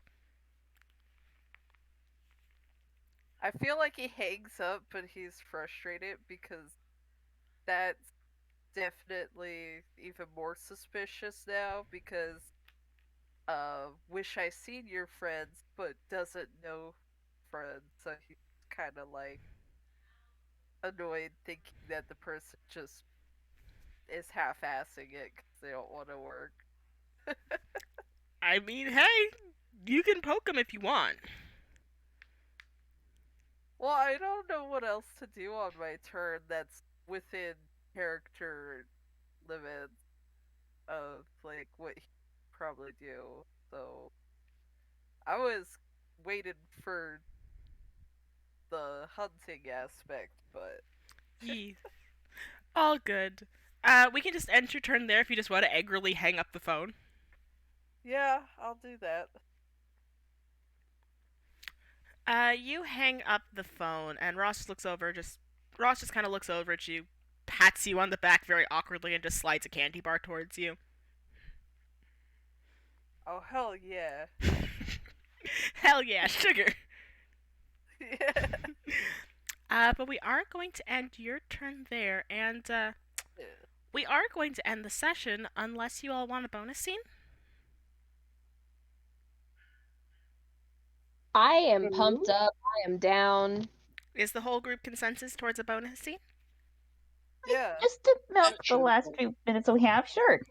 I'd be cash money, but I also am currently in a weird position because Coda's laid down weird. Which, Yeah. as Aw. we know, the cats always leave strangely. This isn't quite a scene you'll have any direct interaction with, just for your own knowledge.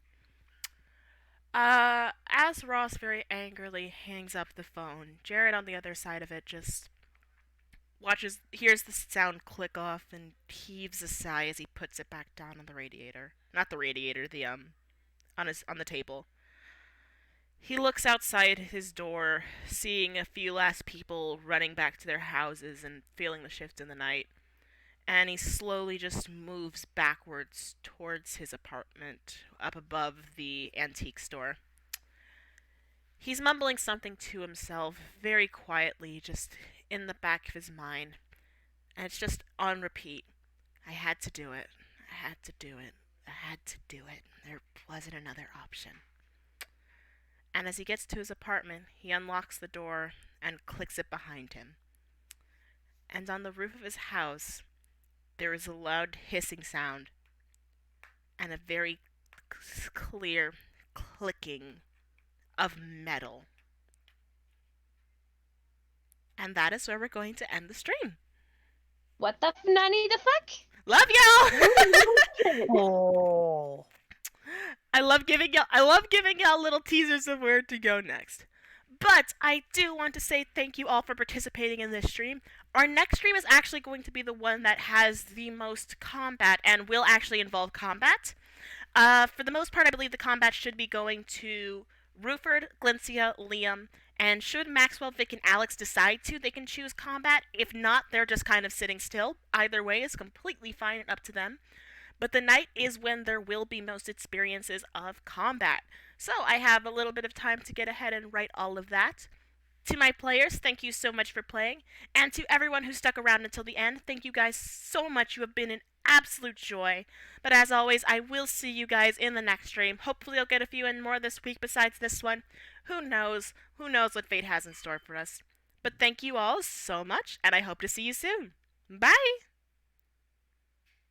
Bye. Is this the part where we get cheese now? No, no more cheese. Cheese. No more dairy. All the cheese for Coda!